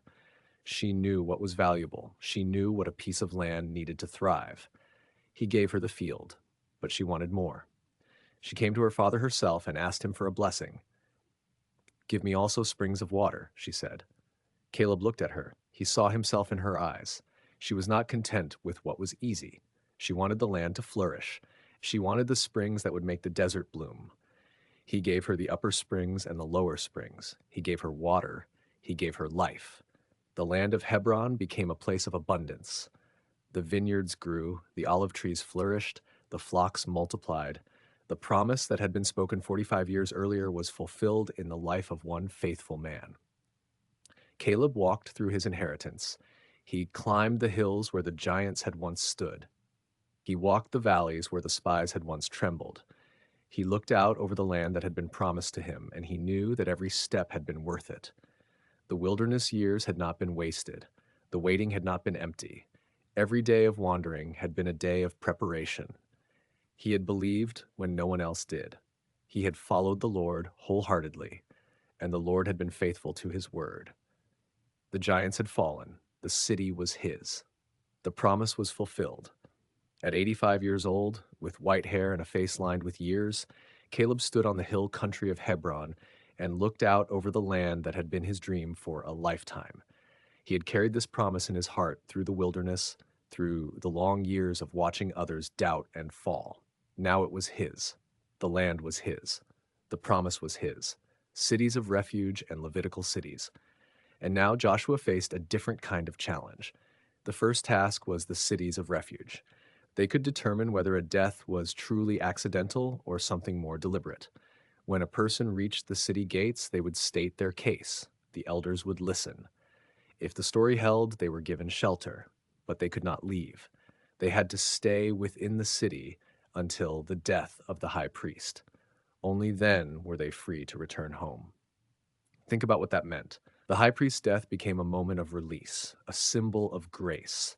The whole nation mourned when the high priest died. But for someone in a city of refuge, it was also a moment of freedom.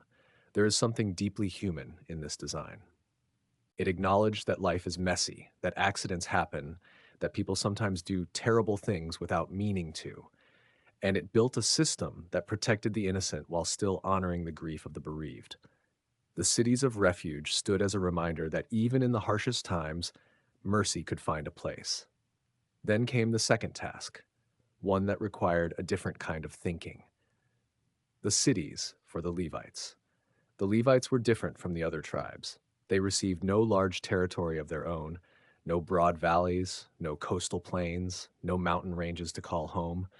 Instead, they received something else, something arguably more important. They received the privilege of serving God, and the rest of the nation received the responsibility of caring for them. God had told Moses that the Levites would be scattered throughout the land. This was not a punishment, it was a purpose. They would be teachers, they would be priests, they would be the ones who kept the knowledge of the law alive among the people. So Joshua oversaw the selection of 48 cities for the Levites. These cities were drawn from the territories of the other tribes. Each tribe gave according to its size. Larger tribes gave more, smaller tribes gave less. Along with the cities came pasture lands around them. The Levites needed space for their livestock. They needed room to grow food. They were not to be dependent on the charity of others. They were to be self sufficient within their designated areas. Among these 48 cities were the 6 cities of refuge. This was crucial. The cities of refuge were Levitical cities. The same people who served as priests also served as judges in these cases of accidental death. There was a beautiful logic to this. The ministers of mercy were the gatekeepers of mercy. The other Levitical cities were spread across the tribal lands. Kohath's descendants received cities in the territories of Judah, Simeon, and Benjamin. Gershon's descendants received cities in the territories of Issachar, Asher, Naphtali, and the half-tribe of Manasseh in Bashan. Merari's descendants received cities in the territories of Reuben, Gad, and Zebulun. Each of the 12 tribes contributed. Each tribe shared what they had. And in doing so, they acknowledged that the Levites belonged to everyone, and everyone, in some way, belonged to the Levites' care. There is a deeper meaning here, one that might not be immediately obvious. The tribes had just fought for their land. They had taken cities, they had pushed out the Canaanites. Every piece of ground had been earned through blood and sweat. And now they were being asked to give some of it away. Not to enemies, not to foreigners, but to their own people. The people who would serve them spiritually, the people who would maintain the tabernacle, the people who would teach their children the commandments. This required trust and generosity and a willingness to see beyond individual gain. The Levites had no army, no strategic strongholds. They depended on the goodwill of their brothers and sisters. And the system worked because everyone understood that the Levites were essential. They were the spiritual backbone of the nation. Without the Levites, the law would be forgotten. The sacrifices would cease. The people would drift into the worship of other gods. The land itself would lose its sacred character. So the 48 cities were not just a practical arrangement. They were an act of faith, a statement that the things of God mattered more than the things of the world. Now consider the location of these cities. They were not clustered in one region. They were scattered throughout the entire land, from the northern heights of Naphtali to the southern reaches of Judah, from the eastern plateau of Reuben to the western foothills of Dan. This was intentional. The Levites were to be everywhere. Their presence was to be felt in every part of the land. Their teaching was to reach every ear. Their blessing was to touch every family. In this way, the sacred and the ordinary were woven together. The butcher, the baker, the farmer, the shepherd, all of them lived within reach of a Levitical city. All of them had access to someone who could explain the law, someone who could offer a sacrifice, someone who could pray for them. The land itself became a kind of sanctuary, and the Levites were its guardians. The cities of refuge and the Levitical cities served different purposes, yet they shared a common thread. Both were about protection, protection for the innocent, protection for the sacred. The cities of refuge protected life. The Levitical cities protected faith. Together they formed a network of grace that covered the whole land. Joshua must have looked out over the hills and valleys with a sense of satisfaction. The conquest was complete. The land was divided. And now the structures were in place for the people to thrive, not just physically, but spiritually. The law of Moses was not merely a list of rules. It was a blueprint for a society where justice and mercy could coexist, where the accidental and the deliberate were treated differently, where those who served God were honored and supported. Joshua had been a warrior, a general, a leader of armies, but in these final acts he showed himself to be something more: a builder, a lawgiver, a man who understood that victory meant nothing without orders, and that order meant nothing without mercy. The people were settling into their inheritance. Each tribe had its portion. Each family had its place. The tabernacle stood at Shiloh, waiting for the presence of God to fill it once again. The cities were chosen. The land was apportioned, and the promises made to Abraham, Isaac, and Jacob were being fulfilled in ways that must have exceeded all expectation. But the story was not over. There were still challenges ahead. still tests of faith, still moments when the unity of the nation would be stretched to its limits. For now, though, there was peace, the kind of peace that comes when a people know who they are, when they know whose they are, when the structures of their society reflect the character of their God. The cities of refuge stood ready, the Levitical cities were occupied, and the land rested, at least for a little while. Eastern tribes returned home. The Reubenites, Gadites, and the half-tribe of Manasseh have finished their work. They helped their brothers conquer the western lands. They fought alongside Joshua in every battle, from Jericho's crumbling walls to the northern campaigns where kings fell one after another. Now, the time has come to return home, to cross the Jordan and settle the territories Moses promised them long ago. Something that seems right. They build an altar, a great altar, massive and imposing, the kind of structure that can be seen from miles away, the kind of structure that demands attention. They build it near the Jordan River on the western side of their inheritance, a testament to their journey, a marker of their connection to the Lord. But they never stop to think about how it looks. They never consider how it might be perceived. They never imagine the storm their good intentions are about to create. Word travels fast. The news spreads through the camp of Israel on the western side of the river. Runners carry the message from tribe to tribe. The eastern tribes have built an altar, a great altar, a rival altar to the one at Shiloh where the tabernacle stands. A structure that seems to challenge the very heart of their worship. The anger rises. It starts as a murmur, then it becomes a conversation. Then it becomes a fury that sweeps through the people like fire through dry grass. They remember the words of Moses. They remember the warnings about worshiping other gods. They remember the sin of Peor, when the people turned away and brought a plague upon themselves. They remember Achan and the defeat at Ai and the price of disobedience. And they decide they must act. The leaders of Israel gather, the heads of the western tribes, the elders and the judges. They speak with urgency, their voices tight with concern. This altar is a threat. This altar is a rebellion. This altar could bring the anger of God upon the whole nation. They send an army, a delegation led by Phinehas, the son of Eleazar the priest, a man of holy lineage, a man who once took a spear and drove it through an act of sin in the camp, a man who knows what it means to defend the honor of God. With him go 10 leaders, one from each of the western tribes, men of standing, men of authority. They cross the Jordan, the same river the eastern tribes just crossed, the same waters that carried the Ark of the Covenant. But now the waters carry a different cargo. They carry accusation. They carry confrontation. They carry the potential for civil war. They arrive in the land of Gilead. They see the altar rising against the sky, massive, unmistakable, a structure that could be seen as a rival to the tabernacle itself. The confrontation begins. Phinehas steps forward. His voice is heavy with accusation. His words are sharp as a sword. What is this treachery you have committed against the God of Israel, he demands. What is this altar you have built? Have we not learned from the sin of Peor? Have we forgotten the plague that struck us down? Have we forgotten Achan and the defeat at Ai and the price of disobedience? The eastern tribes listen in stunned silence. Do you think this altar is too small for your rebellion? Phinehas continues. Do you think you can build your own place of worship and still call yourselves part of the people of God?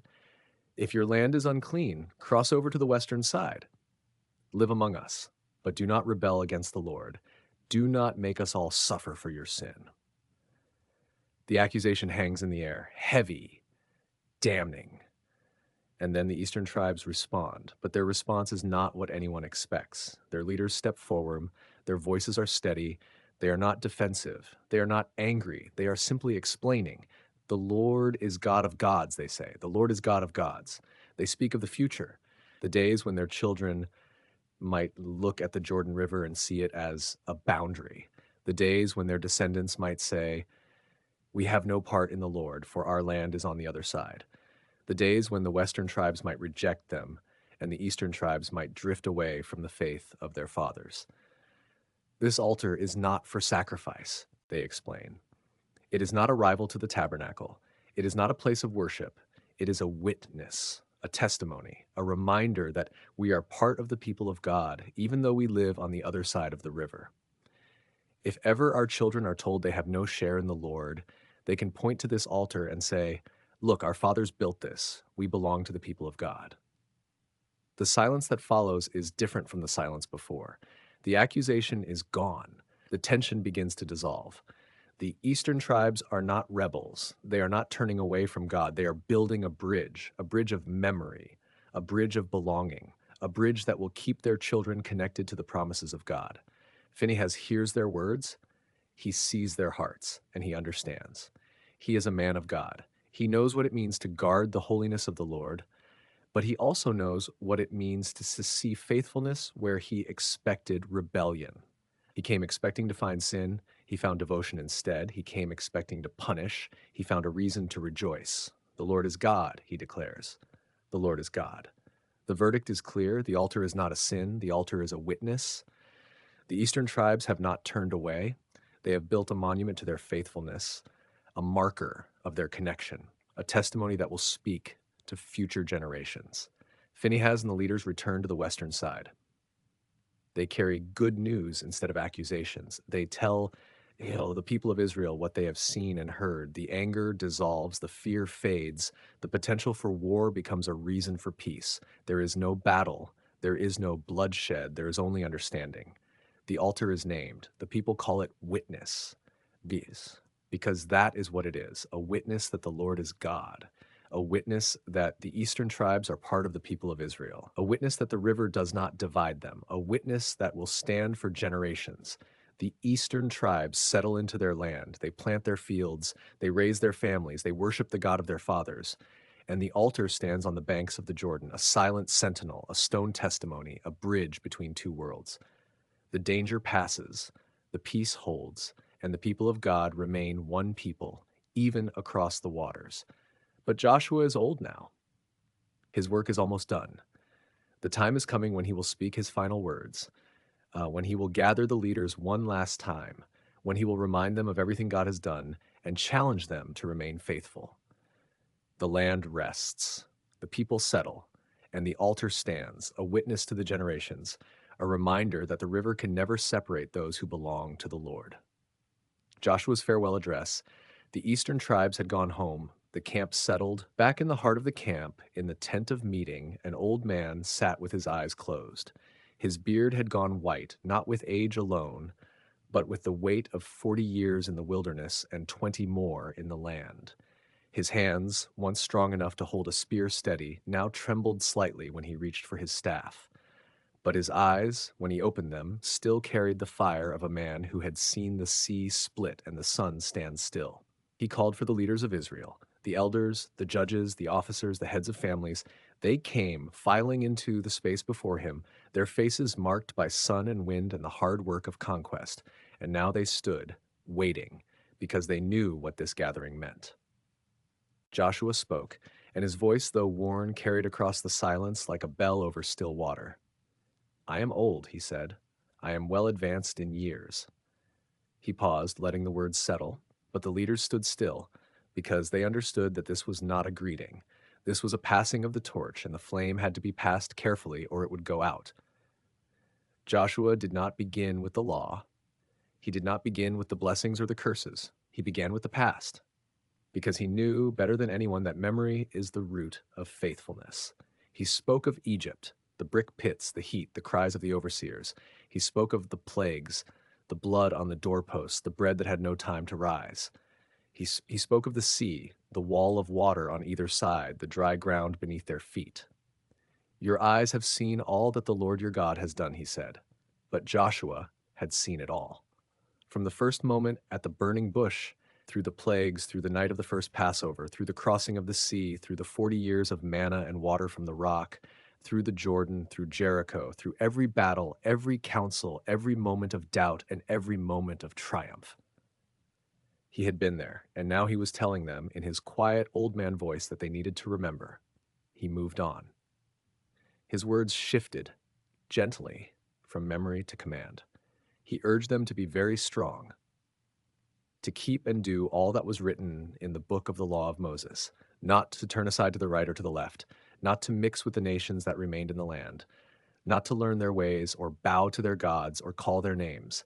Be very careful, he said, to love the Lord your God, because Joshua knew, with the hard-won wisdom of a man who had seen the best and worst of his people, that fear fades. But love, rooted in gratitude, rooted in memory, rooted in the deep knowing of what God had done, that love held, that love endured. He warned them. He did not soften it. He told them that if they turned away, if they clung to the remnants of the nations around them, if they intermarried with them and joined them in their worship, then the Lord would no longer drive those nations out. They would become snares and traps, whips on their backs, thorns in their eyes, until the good land they had been given would be taken away. He had watched Moses speak truth to the people, even when the truth was bitter. And he had learned that leadership was not about making people feel good. It was about making them ready, ready to keep the covenant when the one who had spoken it to them was no longer standing beside them. He looked at the faces before him. He knew their names. He knew their families. He knew the battles they had fought, the losses they had carried. And he knew, too, the quiet temptations that waited in the fertile valleys and the high places where the old gods still had shrines, the slow drift that came when the memory of deliverance grew dim. So he told them, again with the gentle insistence of a father at the end of his life, "Cleave to the Lord your God as you have done to this day." And then Joshua reminded them of something they had not done, something they could not undo. He reminded them of the covenant they had made, the promises they had spoken, the "we will do it" that had come from their own mouths, not his.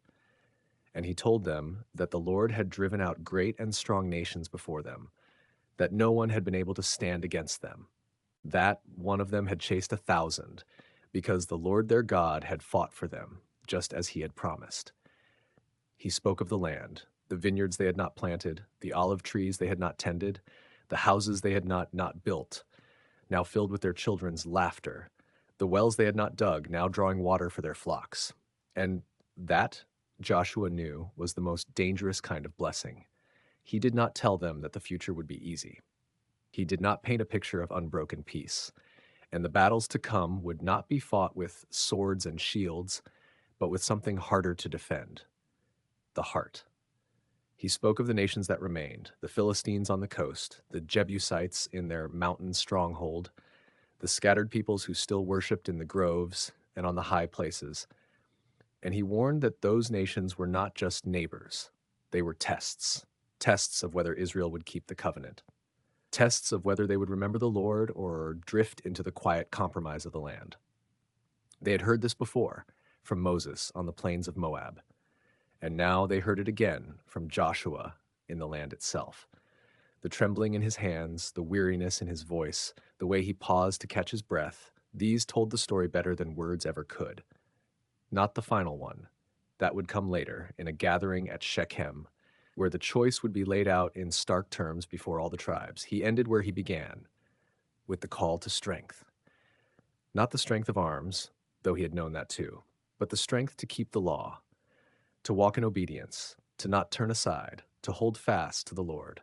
And Joshua the old warrior, the servant of the Lord, sat in the quiet of the tent, having done the last thing he could do before the final gathering. He had spoken, they had heard.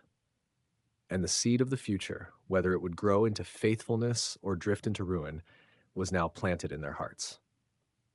The farewell had been given, the words had been spoken, and now all that remained was the waiting.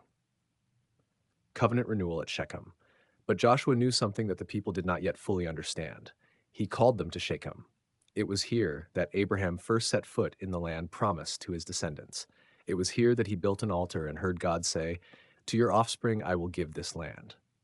Generations had passed since that moment, and now they stood at the exact place where the promise began. At the age of 110, Joshua stood before them.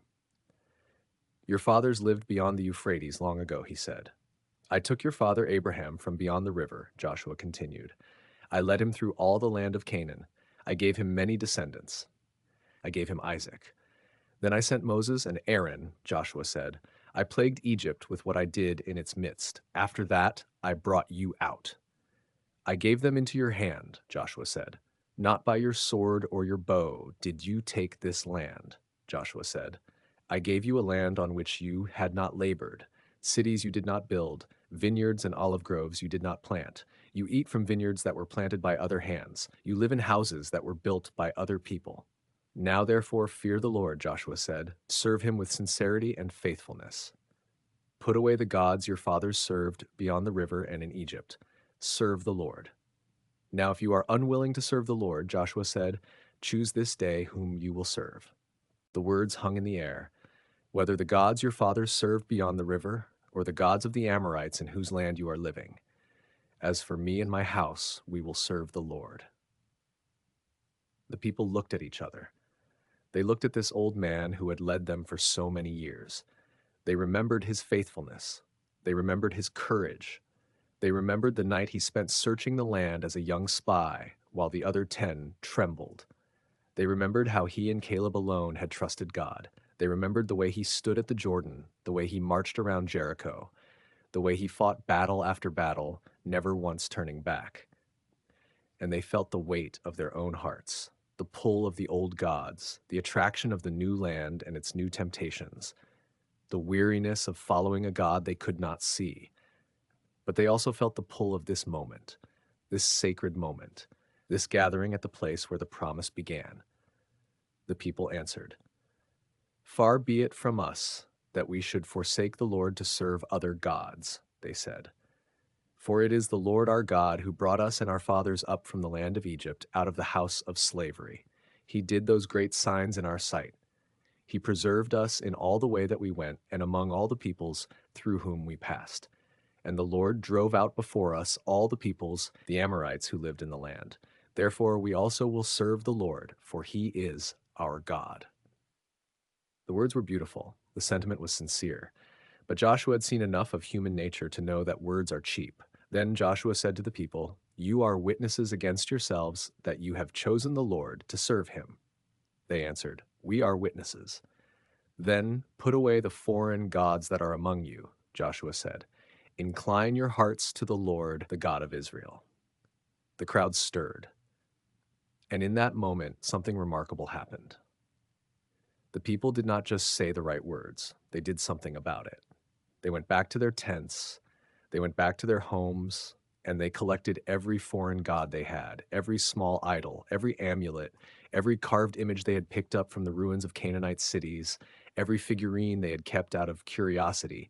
They brought them to Shechem, and there before Joshua they buried them, not burned, not destroyed, buried. The word in the ancient language means removed or put away. It is the same word used when Joseph's brothers took off their earrings after the crisis at Shechem. It is the same word used when Jacob told his household to put away their foreign gods before they returned to Bethel. They put them away, they buried them under the oak tree at Shechem. The oak tree, the same tree where Jacob had buried the idols of his household generations before. The same place, the same act, a cycle of faithfulness repeating itself. Joshua watched them do it. He saw the idols disappear into the earth. He saw the people return to the assembly, their hands empty, and he knew that this was a good moment, a true moment, a moment of renewal. But he also knew that moments pass, that the next generation would face the same temptations, that the gods buried today could be dug up tomorrow. So he did one more thing. He made a covenant, not just a promise, not just a speech, a covenant, a binding agreement, a treaty between the people and their God. He took a large stone, he set it up under the oak tree that was near the sanctuary of the Lord, and he said to all the people, behold, this stone shall be a witness against us. It has heard all the words of the Lord that he spoke to us. It shall be a witness against you, lest you deal falsely with your God. A stone as a witness. Stones do not forget, they do not compromise, they do not reinterpret events to make themselves look better. They simply stand there, generation after generation, bearing silent testimony to what was said and what was done. The covenant was made, the people had chosen, the gods were buried, the stone was raised, and then Joshua sent the people away, each to their own inheritance, back to their cities and their fields and their vineyards, back to their families and their daily lives. The assembly dispersed, the tribes returned to their territories, the elders went home. The memory of Shechem would fade from their minds. The daily grind would return, the temptations would come again. But the stone would remain, and the covenant would remain, and the choice they had made would echo through the generations. Joshua stood at Shechem for a long time after the people left. He looked at the stone. He looked at the oak tree. He thought about Abraham standing on this same ground 400 years earlier. He thought about Jacob burying the idols under this same tree. He thought about Joseph, whose bones now rested in this same land. 110 years of life, 60 years of wandering, 7 years of war, and now this final act. He had done what he could. He had spoken the truth. He had left a witness. The rest was up to God. The death of Joshua and Mavan, and they would have to stand on their own. But Joshua was not afraid. He had seen too much to fear the end. He had watched the waters of the Jordan pile up like walls. He had watched the walls of Jericho crumble to dust. He had watched the sun refuse to set. What was death after all that? Just another crossing, just another boundary, just another river to step into, trusting that the Lord would make a way. He died quietly, surrounded by the ones he loved. The news spread quickly through the hill country, from Timnath-Serah to Shiloh, from Shiloh to the valleys and the plains. The messenger ran with the news, breathless, his voice breaking as he spoke. The servant of the Lord was dead, Joshua the son of Nun, the man who had brought them home. Morning began. The people wept openly in the streets of their towns. They tore their clothes and put dust on their heads, the ancient signs of grief. The elders gathered, their faces gray with sorrow. The younger ones, the ones who had known only the land of milk and honey, wept too, though they could not fully understand what had been lost. They knew they had lost a father, a protector, a living symbol of everything God had done for them. The burial was simple, as was fitting for a servant. They carried him to the tomb at Timnath-Serah in the hill country of Ephraim, north of Mount Gash, the same land he had requested after the conquest. The land he had quietly cultivated far from the noise of battle, the land where he had planted his vines and watched them grow year after year in the soil of the promise. They laid him to rest among the rocks of his inheritance, and they raised a marker over his grave. The stone stood silent, catching the light of the afternoon sun. The wind moved through the olive trees, a soft sigh. The hills rolled away in every direction, green and gold, fruitful and free. And free. This was the land sworn to Abraham, the land promised to Isaac, the land given to Jacob, the land that Joshua had fought for, bled for, and finally received as his own. Now he rested in it. But the story did not end there. Even as the people mourned, another shadow fell across the camp. Eleazar, the son of Aaron, the high priest, had grown old as well. He had stood beside Joshua through the long years. He had carried the sacred duties of the priesthood. He had watched over the tabernacle and the ark, the holy things of God. And now his time had also come. Eleazar died, the priest who had served from the wilderness to the promised land, the priest who had stood at the Jordan watching the waters part, the priest who had served at the altars of Gilgal and Ebal. He had been a constant presence, a quiet strength behind the scenes, and now he too was gone. They buried him at Gibeah, the hill given to his son Phinehas in the hill country of Ephraim. Two great pillars had fallen in the same season: Joshua, the leader; Eleazar, the priest, the warrior and the worshiper, the one who fought and the one who prayed. Together, they had carried Israel through the most dangerous years of her history, and together they were laid to rest in the land their generation had entered, the land that their parents had never seen. It was a strange and quiet time. The war was over, the land was settled, the people were at rest, the great leaders were gone, and yet life continued. The vines still grew, the children still played, the priests still served at the tabernacle in Shiloh. The family of each tribe returned to its inheritance, to its fields, to its flocks. The bones of Joseph carried from Egypt were buried at Shechem. The promise was complete. But there was a quiet tension in the air. Joshua had warned them at Shechem with his last great speech. He had told them that they could not serve the Lord and the gods of the nations around them. He had made them swear that they would be faithful, and they had sworn. But the old man was gone now. The one who had held them together was no longer with them. The generation that had seen the miracles was passing away, and a new generation was rising. They had been born in the land. They had grown up in houses they did not build. They had eaten from vineyards they did not plant, They had drunk from wells they did not dig. They had inherited everything. But inheriting is not the same as conquering, and remembering is not the same as experiencing. For now the land was at peace. The stones of Gilgal still stood, 12 of them, pulled from the bed of the Jordan. The altar on Mount Ebal still rose, its uncut stones bearing the words of the law. The covenant at Shechem still held, sealed beneath the oak. And the tomb at Timnath Serah kept its quiet vigil. Joshua was gone, but his words remained, and the people would need them. For a time they served the Lord. The elders who had outlived Joshua carried his memory forward. They told the stories around the fires. They recounted the crossing, the battles, the miracles. They reminded the young ones of what God had done. And the young ones listened, their eyes wide, their hearts stirred. But the days of the elders were also numbered. One by one they passed. The witnesses faded. The living memory of the great deeds grew dim. The land was good. The crops were plentiful. The enemies were subdued. It was easy to forget. It was easy to grow comfortable. It was easy to let the fires of devotion burn low. Joshua had known this would happen.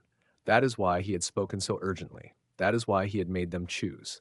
That is why he had set up the stones and written the words and sealed the covenant. He had known that memory fades. He had known that faith must be renewed generation after generation. He had done everything he could to give them a foundation that would outlast him. And now he was gone, the servant of the Lord, the son of Nun, the man who had followed Moses into the mountain and come down with the law, the man who had spied out the land and returned with a good report, the man who had waited 40 years in the wilderness for his moment, the man who had led Israel across the Jordan and into the promise. He died at 110 years old. Not old enough, perhaps, but complete. His work was done. His race was run. His faith was kept. He had served the Lord with his whole heart from the day he stood at the foot of Sinai to the day he closed his eyes at Timnath Serah, and the land rested.